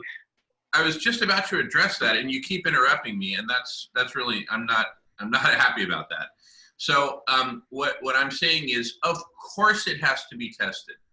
We need the facts, we need the data, we need to verify one way or the other, which is it, right? And I just want to clarify, when I say that's a separate issue, what I'm not saying is that's a non-issue. Okay, that's not what I'm saying.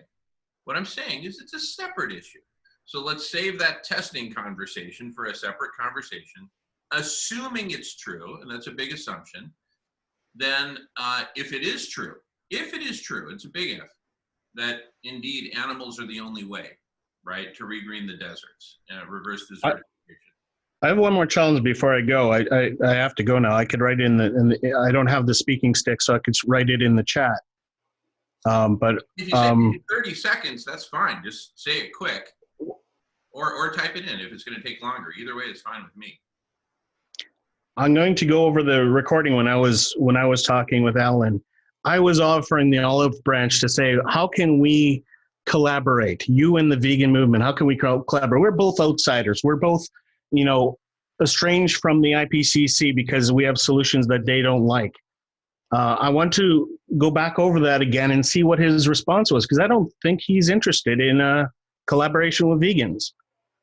So you want us to get along together, so you have to try to reach him and say that if there's a solution that we can get to a sustainable system with vegans, let's do it. But if he's saying that, God help us if we got a vegan world, then that's where we end up. That's where we part ways. This doesn't work. And I appreciate, as I was transcribing, where he said, there's journalists and supporters. My supporters are telling me things about what I said, and they've all got it wrong, which that gives me some hope that that he's got a lot to share that is of value. Because he's telling people, which obviously are ranchers, saying that cows will save the world because he said it, because everybody wants to give him a big hug. But he's rejecting that. And that is probably gave me the most hope out of everything that he was saying. And his concentration on management. I want to understand what he means, and I want to see if it's compatible with veganism. Nancy mentioned that it's not compatible with veganism. It's veganism means respecting the animals, but that's philosophy. How do you get to a vegan world without engaging the billions of people that aren't vegan? That's practice. That's what we behave, and we're not going to do it by laying down and saying, sorry, people are offended by veganism, we're not going to talk about it. Veganism's a philosophy that I mentioned in the comments. Vegetarianism is a measure of how much animals are expected to do something for me. Reducitarianism is deciding how much privilege any environmentalist has to eat meat. They feel that they deserve to eat it, and it's just a question of how much, right? So veganism is not about the vegan. That's the difference between veganism and vegetarianism. Vegetarianism is about the vegetarian. Veganism is about animals. Period. Full stop. A very simple philosophy that nobody can get confused about. So how much animals do I entitle myself to? I'm looking for ways to reduce the impact that I'm already creating on them. Even without eating them, I'm causing all sorts of harm to animals. So this stopping eating them is a baseline. That was way more than I would have typed in the comments. But the challenge is that I want Alan to come back to us and offer the same olive branch. Is there a way that vegans fit into his world, or are we just an irritant to the meat eaters that love him?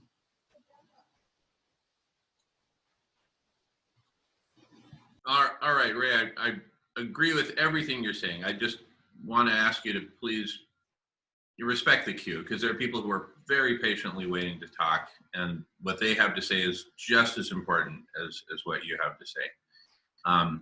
Alrighty, speaking of which, we've got Patricia, followed by Evan, followed by Shankar, if I've got the queue right. If I don't, let me know. Take it away, Patricia. And you're on mute, Patricia. Okay, thanks. I was just going to test to see if you could read my lips, but I will speak with the mic. Okay, you know, I think we're all in agreement that we do not want animals to be hurt. Our goal is for animals and all life to thrive. And so, as Evan so beautifully put it, it's a matter of management and how do we get to that path.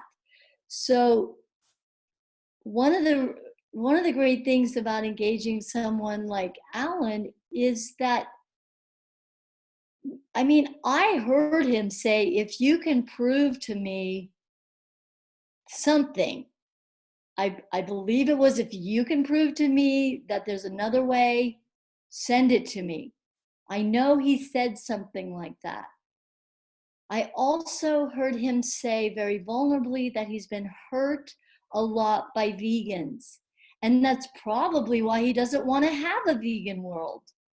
Because if it was his experience of vegans, is that they're very vicious. They've been very hateful to him. And so one of the reasons that I came under attack by someone who accused me of being controlling, because in the chat, I was just trying to encourage these people to treat him with respect, because if we just prove to him that we're these vegans who don't really listen, all we want to do is shove our belief down their throat. In fact, it doesn't even seem like we care if they become vegan. We just want them to listen to us. That is never the way to inspire someone.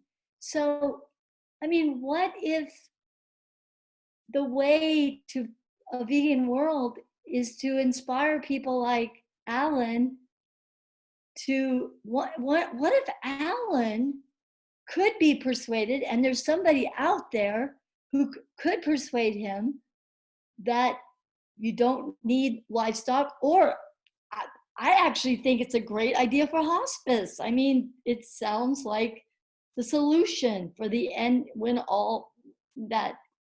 So, you know, I never knew that could work. So what if he did? And okay, so there's that one question. What if he was persuaded? How many people would he influence if he became vegan? So it's not, so the animals I think are out there. I'm imagining animals would say, hey, vegans, try to inspire people to become vegan. Don't tell them how wrong they are. Because guess what? You guys weren't vegan. You used to eat us. You, for some reason, didn't wake up.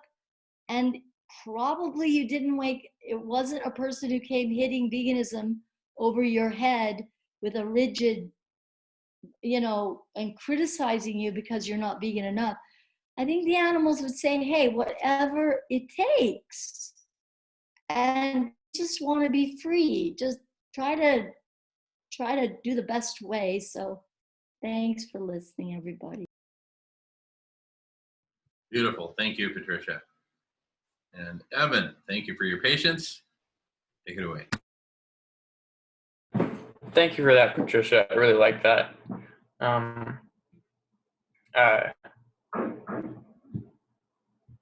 So the way I've been trying to balance this, like the concept of management with also like sort of non-interference, just letting nature do its thing, heal itself, is I've been looking at it. I recently took to the analogy of looking at humanity as the royal family of Earth.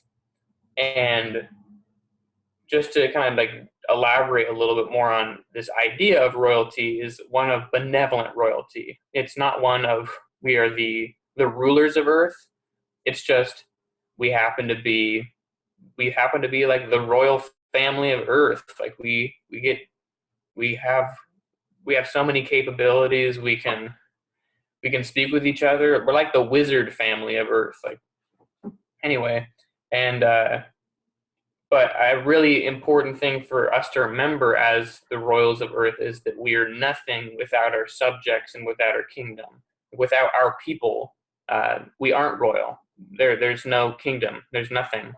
And the animal kingdom and the natural world, those are our people. That is our kingdom. Are the plains and the Amazon and all the woods. Like that. That's what we get to nurture. And there is separation. There's separation between this inner palace and then the outer kingdom. And I think right now there is tremendous like disorder within our inner palace. Like the royal family is deeply like disharmonious. And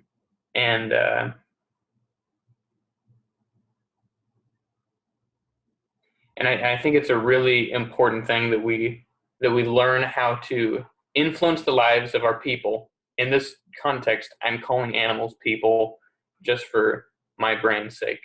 So to influence the lives of our people is to just let them live their lives in whatever way they see fit. Let them follow their passions, and so that we can honor the beautiful realm that is the animal kingdom. And in that way, I see one of the integral parts of being an animal is you face predation. So when we bring up the concept of wolves killing cows, cattle, and deer and things like that, that predation dynamic plays out all throughout the animal kingdom. It's part of what makes the animal kingdom so different from like the plant kingdom. Is all of a sudden there's this to get uprooted when you're an animal means like you go unconscious. You're bled out. Animals are different in that sense, and I think that should be somewhat honored. Just so we let the tigers take down their prey, and we're not judging the tiger, because I think that's something that I've had to realize is that I can't get mad at tigers for killing gazelles as a vegan. I have to just be like, oh well, that's just the crazy stuff that we evolved out of. Like, thank goodness that I don't have to be part of that dynamic anymore, and I actually get to be a steward of this like new world wherein we can take care of the earth. And then kind of just circling back to this idea with Alan Savory and land management, I think the kind of the gem that Savory seems to have like stumbled upon in holistic land management is just that when there were predators roaming the plains and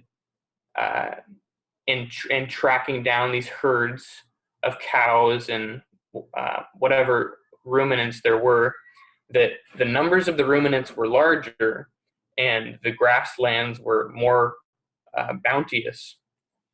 And I think that this discovery was then squeezed through kind of this old paradigm of, okay, how can we benefit from this natural cycle of animal life, rather than saying, oh, how do we get out of this? How do we get out of the way so that we can return the grasslands to the lions and the cheetahs and to the, I don't know what's the cows, the cattle, the bison, I don't know. How do we return them to the animals and just get out of the way, rather than how do we insert us, how do we get in there and get something out of there? Because something that I recently just watched a documentary on Savory and some of his work, and they showed how this process of moving the cattle around is imitating predation. And of course, they don't want predators around because people live out there. And so the question that came to my mind is, okay, if there were predators around, couldn't we afford the technology and the reinforcements to have settlements where you aren't at risk of predation? That seemed like something that should maybe be put in place. And also, because of this rotation they do, they're fertilizing the ground, and they were able to grow enough crops to eat themselves and also sell and trade with the surrounding communities. So I don't know, that seems like there's totally a possibility to manage the land and then also do it in a vegan way. It's just right now I think we have to really learn what's going on with Savory's experiment, because it's very different with the permaculture and food forest experiments, because the environments are just totally different. So I think what he's doing plays a really important role, but the role it's going to play is going to look totally different once it's been synthesized by the collective intelligence and digested. Out on the other side is going to come like a more crystalline image of what is happening out there, because right now the science is kind of like still out, and I think we'd all like to feel a little bit more confident in these processes. But anyway, yeah. Wow, good stuff, Evan. Good stuff. Shankar, thank you for your patience.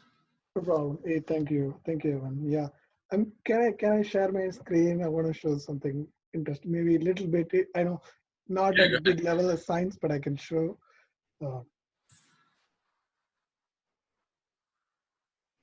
Can you guys see my screen? We can. Yes, we can. Mm-hmm. Okay, so I'm just see the Alan Savory. If I remember, I heard it in 2014 itself. Like there was one person who was like, he came and told me, vegan, oh, you should eat beef. You should really eat beef because it helps the environment. So that's how the conversation started. But I put the conversation stop is like, hey, human meat has a value, would you eat it? Like, you don't, right? So you have a value within you, I have a value within me. So, and the conversation stopped. Like, I mean, the person didn't understand, but I said, you can go that way too, would you? And I promise you won't. So me in the same way. So there is a solution, definitely there is a solution. And the solution is it looks like it's a multifold solution. I just want to show one thing, like, see this, what I'm trying to say here is, can you guys see this drawing? Yes, we can. So basically it's like I really went mad over looking at this for a while. The simple reason is, if you look at it, I was like, maybe, like I went to Sadhana Forest, okay? It's like I've been there, done volunteering a little bit, and you can see how they do. I was amazed how they retain the water, how they very conservatively do. So how they, and these are all literally rocks, okay? So they already, the plants are planted to break those rocks into a soil. Then the soil fertility is added through all the manure and everything. So the steps they do is every caddis, and it blossoms as a forest. That's amazing. So that made me to think. But at the same time, I want to show you one more thing.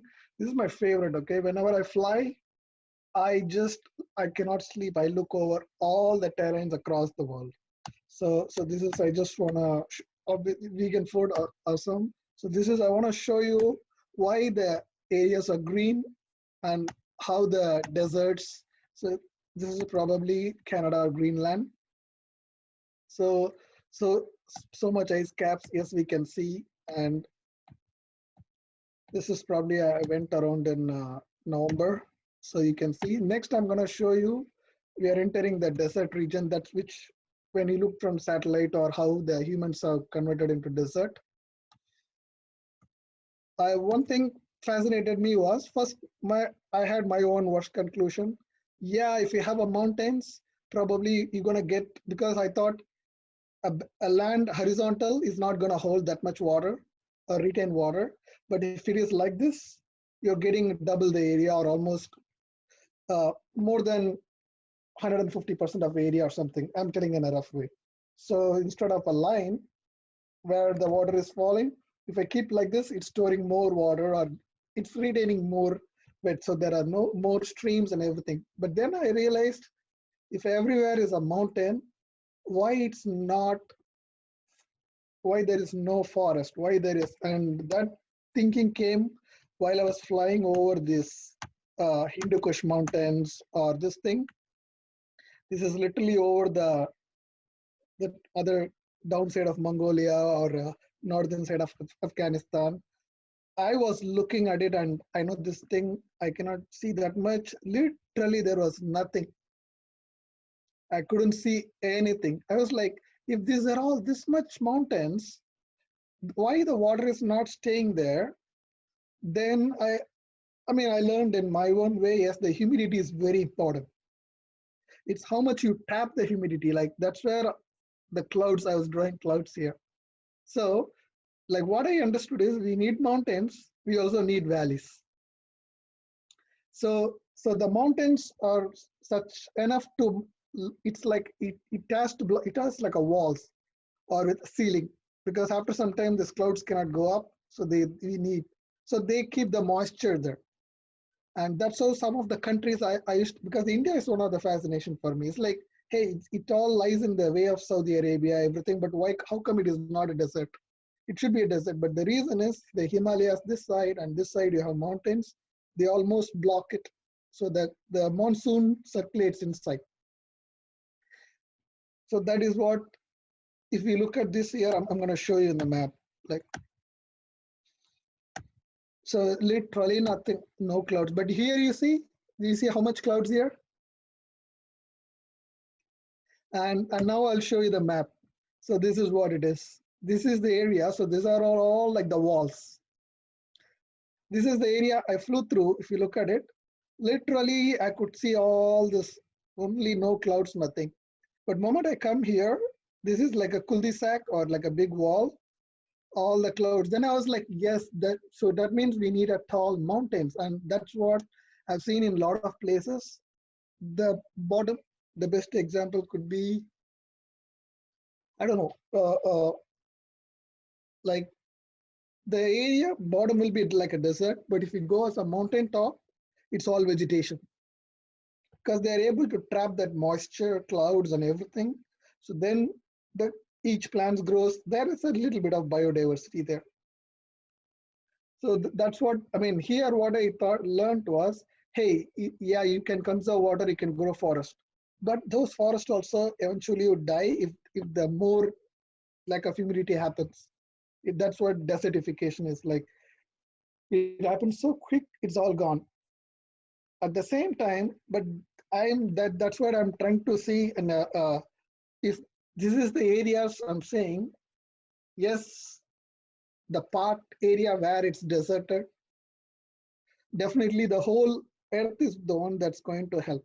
There is no local solution, I feel, or I'm going to learn that in my lifetime. Okay, so I'm open to learn, because it's for example, Amazon is what helping, or all the rainforest around the world is helping to keep that moisture. And now I also see another important aspect, because I know the ice is melting. The simple way, if I have to say, ice is getting into water, water is getting into steam. That means a place that witnessed one hurricane or tornadoes is going to witness at least 5 or 6, because there is no more steam in the, especially in the equatorial or the Tropic of Cancer or Capricorn, the heat-prone zones, high temperature zones. So now we're going to have more, as long as if this ground areas, if they can retain more water into their ground, and they should not go to the, they should not flood to the sea water, or shouldn't erode faster to the sea. If they can actually stay in the ground, and I don't know how to address the mountains. Should we have to build tall skyscrapers? I don't know. As long as if that moisture is blocked, and that's why the caves are the other idea I thought, like, because some of the, I don't know, some Native American documentary, I saw how they were able to build vegetation below the caves, or partly the shadow regions of the caves, because they were able, that humidity stays than an open area. So if there is another solution, see, this is what I'm thinking. If you are creative, you will find a way. It doesn't mean always you have to think it as a slaughter. That's also, there are ways. There are several ways, and I'm a person who is definitely open for ways. And with time and resource, we got to prioritize something always, because it's a time and effort. Everything adds up. So now, what I want to learn really a lot about this. Like, this is the part how humans can achieve this. I don't know. Can we build mountains?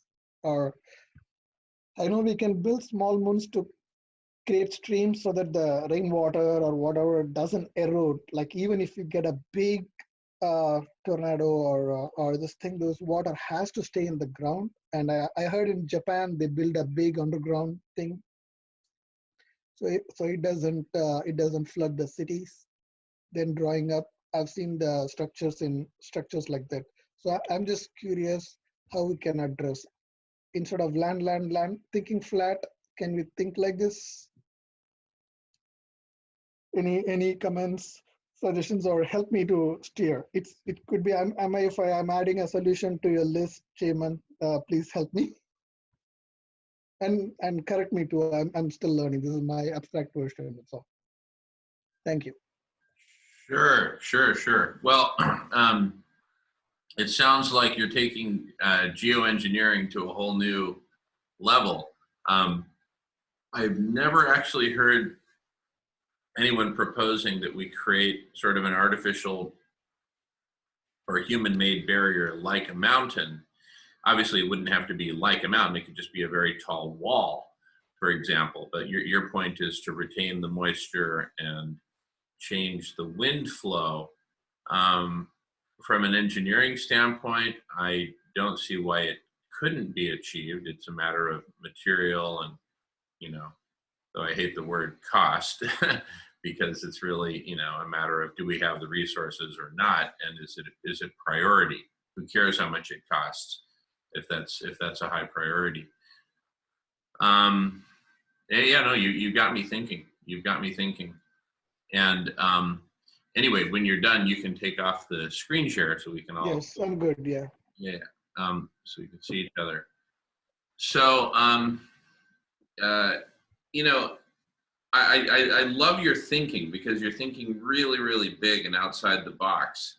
And I think that's really what's most urgent right now, because we're at a point where we are all about to die, all of us, if we do not radically transform our world from being on this death spiral trajectory that it's on to a safe, sustainable trajectory of cooling the planet and restoring ecosystems and, just all the transformations that need to happen. And so just as you're thinking outside the box, Shankar, I think it will help us all to think outside the box and, question some of these rules that have been imposed or are in the process of being imposed. There's a community out there that's just anti-geoengineering, of any kind, right? Including anti-SRM. And so, just like I question those rules, I also question the rule, thou shalt not eat any animals. You know, especially in light of what's possible, what's potentially possible, you know, given the whole Alan Savory framework. All that needs to be explored. Is it indeed true that there's only one way to restore these ecosystems, and that's through animals? All right, well, you know, how could that be achieved? The Southern California example that we gave, where it's a totally vegan solution, I'd love to see that implemented.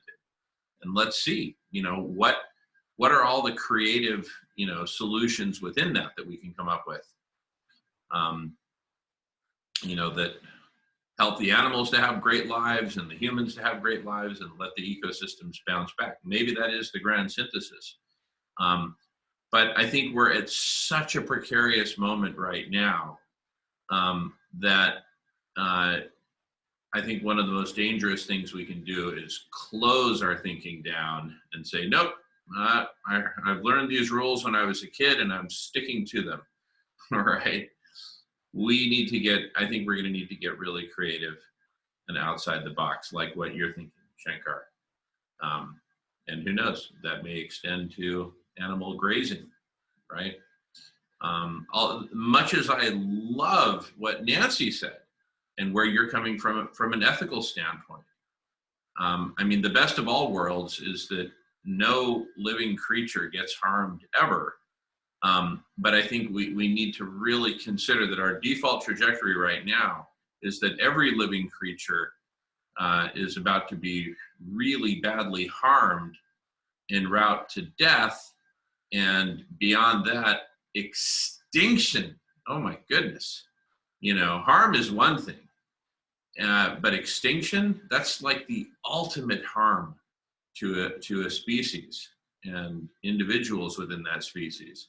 Is nope, your whole species is gone forever. And we've already done that to a whole bunch of species.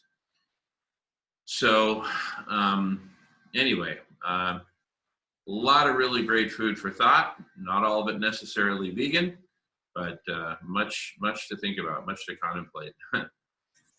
Is there anyone waiting for an opportunity to speak? If so, jump in.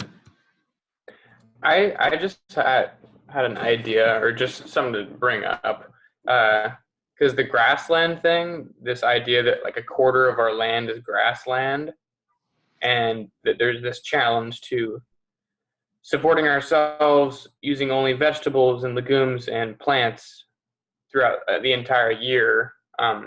It seems more like a technological challenge at this point. And whether it be creating this artificial mountain so a forest could grow there. But I think there's also a lot of opportunity to like do some sort of sustainable, have some sort of sustainable setup so you can be farming indoors throughout the whole year.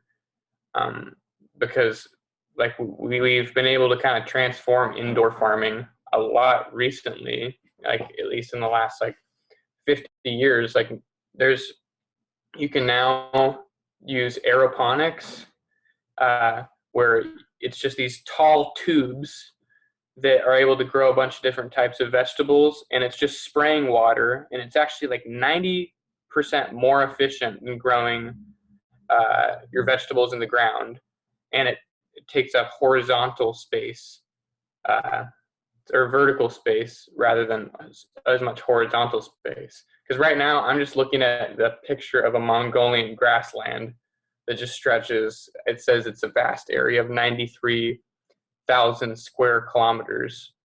And that's of land that really only supports grass. So I feel like, I don't know, this is definitely an idea that I feel like we should be chewing on and thinking about. Beautiful. Nolan?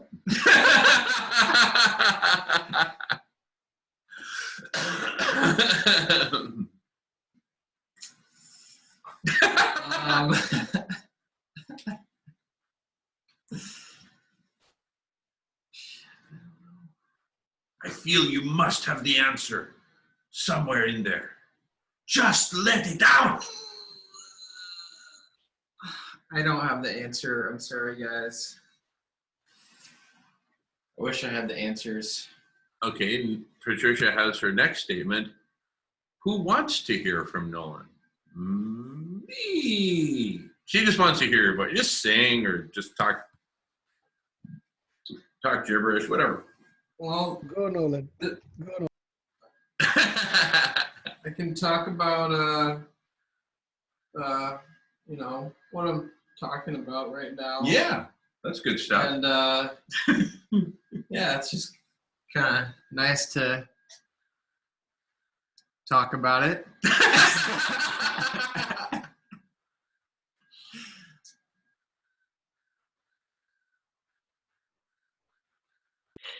Where does Nolan go when you put him on the spot?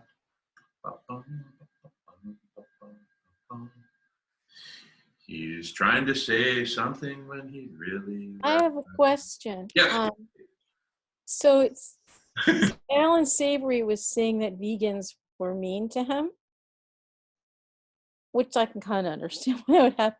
But didn't he say something kind of inflammatory? You know.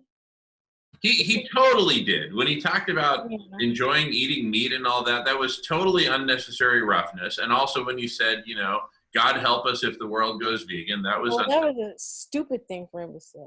yeah, totally.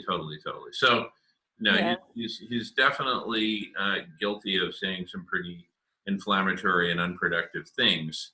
But anyway, back to you, Nancy. I'm done. I got to get going soon. It's 10:30. Yeah, In like 4 hours. Jeez. I got to get going pretty. I've been listening mostly more now than I was earlier, but I've been getting some work done. I'm actually planning the next vegan burger smackdown in Baltimore. Yeah, I got the invite. Yes. Huh? You gonna come, Shankar? Yes. Yeah, you gotta come. Bring a bunch of friends. Bring a bunch of people that are not vegan. Sure, definitely. So I'm just getting logistics now. It's tossed up between 2 different places, and then I have to finalize costs. It's very hard to do that. But so that's what I've been working on because time is of the essence, and I got to get this stuff done. But anyway, great talking. I'm really glad I stayed to hang out with you guys, and they're all important things to talk about. Sometimes it's really hard to, you know. But anyway, so long, everybody. I'll see you next time. Great to see you, Nancy. Thank you. Nancy, Bye-bye. probably Are someday. you guys we'll gonna be stay on the? Are you guys gonna stay in this meeting? Oh, all night long. So if a few hours from now you have trouble sleeping, just click back in. We'll see you. All right, thanks. All right, Okay, bye. take care. See ya. Bye. All right, Patricia, you're up. Well, if you're getting ready to go, and it is almost my bedtime too, I would just think it would be great just to do a quick reflection of our time together, and then I can sing you a lullaby and a goodbye song. I thought of a goodbye song. All right, well, let's do the reflection. Who wants to start? Nolan.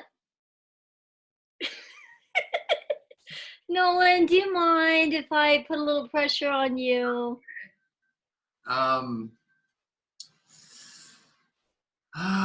Well, if I'm being honest, I've been kind of frustrated with this feeling of,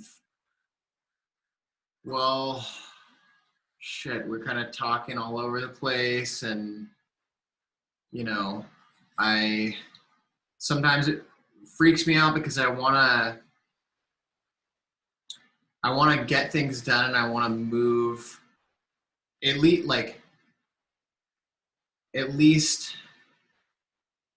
I don't know. I guess when we're kind of tugging back and forth, it can get me feeling kind of hopeless and just like, I don't know. I want there to be some conclusion to the conversation and some agreement that everyone can come to. And we're talking about some very large problems, and that entire set of large problems, which is a lot to talk about and make conclusions about. But having said all that, it is really nice to share space with people that are even willing to have those difficult conversations in the first place. And I really appreciate everyone that's participated today and in the block party and in previous months. And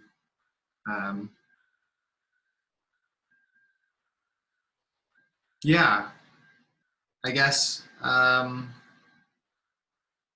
my big reflection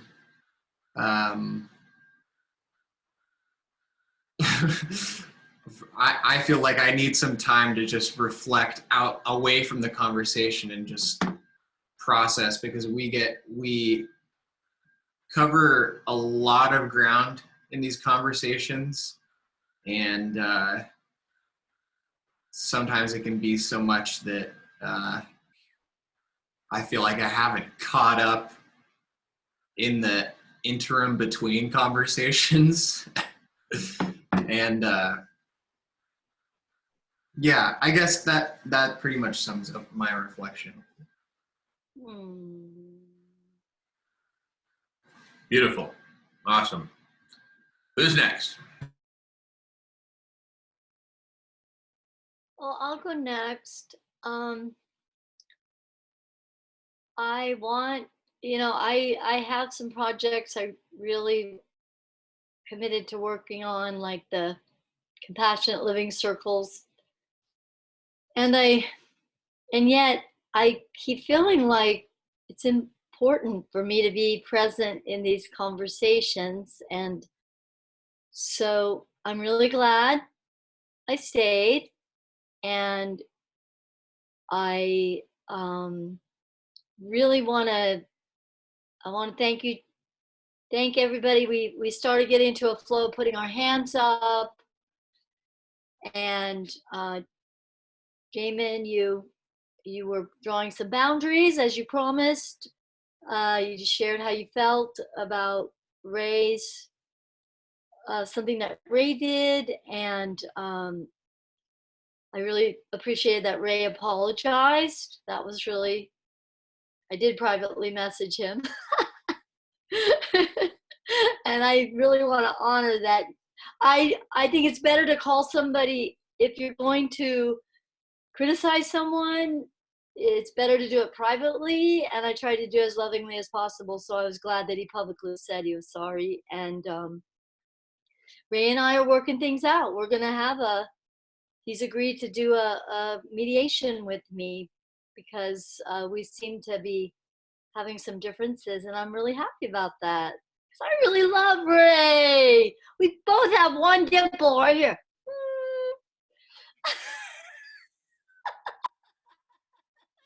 And I love you guys. You're like my little core family, It's like we all have to have the homeroom. I loved having Nancy stay. It was great that Nancy stayed longer, because she's got, and yeah, I've just really enjoyed it, and I've gotten a lot. Oh, I have this really messy room, I'll show you.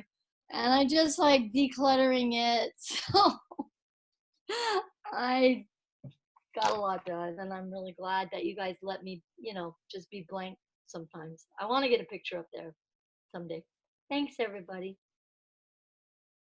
Awesome. Thank you, Patricia. Beautiful. All righty. Who's next? I'll share. Well, I came into this meeting late today, but I was really grateful to come in and see that you guys are still carrying the torch along. yeah, I always find when I leave the meetings, I have like a laundry list of things. I'm like, oh, I gotta go look up this new idea. Got to figure out what it takes to build a mountain and all of this stuff. But I love that just because I feel like I come here and I'm eating, like Jamin said, lots of food for thought, and that's totally how I feel when I come to these meetings. We're just like feasting, we're trying to do it in like the most nonviolent way. We're trying not to feed on each other. We're trying to all enjoy in that nonviolent harvest. But yeah, I think it's kind of normal for us to start like taking bites at each other, because it's so deep in us. But yeah, I just love where we go when we get into this flow of where we're really honoring the ideas and realizing that the ideas and the people are not synonymous, and that we're really about finding ideas that support people, not people that support ideas. Or I'm not sure if that totally makes sense, but when I think when groups really get into trouble is when they're all bonded to the idea more than they're bonded to one another. And so, yeah, I love the free flow of ideas here. I think that's part of what gives this a revolutionary zest. And with that, thank you.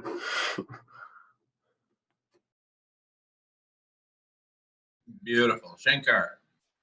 Yes, yeah. I will be awake night. I have to finish few things. I'm still finishing my other work. I enjoyed Jamin overall. Like everybody. The reason is we need definitely a collective solution, and it only comes by holding hands. Like now I know one human cannot do that, or one being. It's very difficult to do that, and we are all supportive. That's why what I learned is the one specialist approach and one generalist and support approach has to be there. I know there are areas it will contradict, but we can discuss, we can chat through, and we can respect, and we can move forward. Definitely, we have abundance, creativity. Yeah. We have abundance and collective intelligence. So as long as to some extent we are convinced in our heart, probably definitely we will be getting the answer. Like we'll be getting a more the other ways to think and move forward. And definitely the fabric is amazing. Thank you. Yeah. How do I exit? Okay, I have to make one more call, so I'm exiting out. Okay. Thank you, guys. See you soon. Thank you, Shankar. See you soon, brother. Take care. Yeah. Bye. All right. That leaves me to give my closing statement. Here's my closing statement.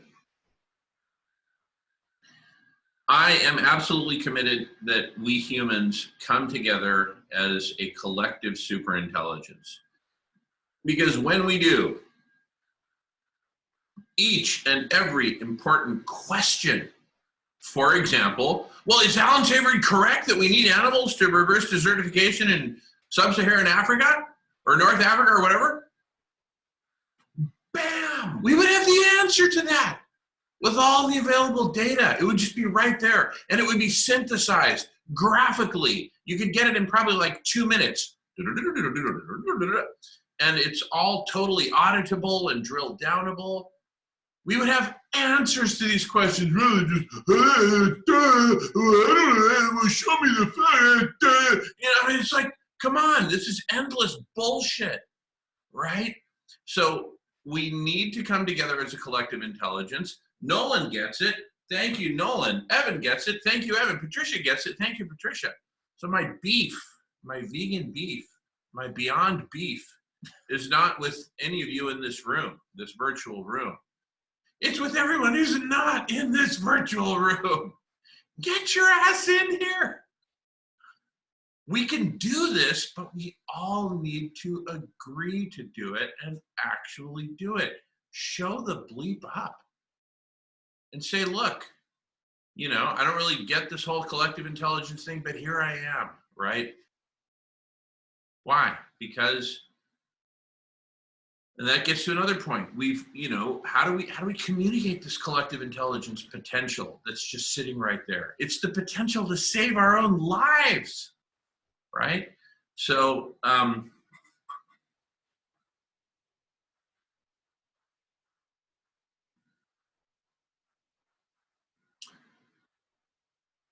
and we don't have a buttload of time to dilly-dally. So thank you, everyone in this room, and Shankar, and everyone who's participating. Let's keep participating and bring your friends. Bring your relatives, bring everyone you know. Start with the best people you know, the ones who are the most open, best, I don't like that word, but start with the ones who you think would be most likely to take an interest and say, oh, well, that's worth considering, right? Let's start with them. But anyway, that's where I'm coming from. We got to do this. We got to come together. And we have the technology to do it. What we need is, well, now you got me thinking about what are the ingredients that we need to get this done. You know, faith in humanity, faith in the good potential of humanity. We've seen all the terrible things humans can do. Let's have faith in that we can do really wonderful, beautiful things together. Faith in togetherness and faith that we can make this world so much better.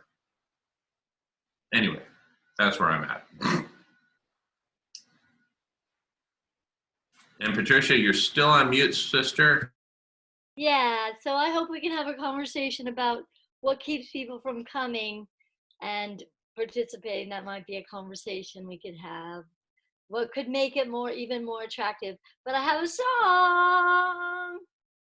May the long time sun shine upon you, all love surround you, and the pure light within you guide your way home.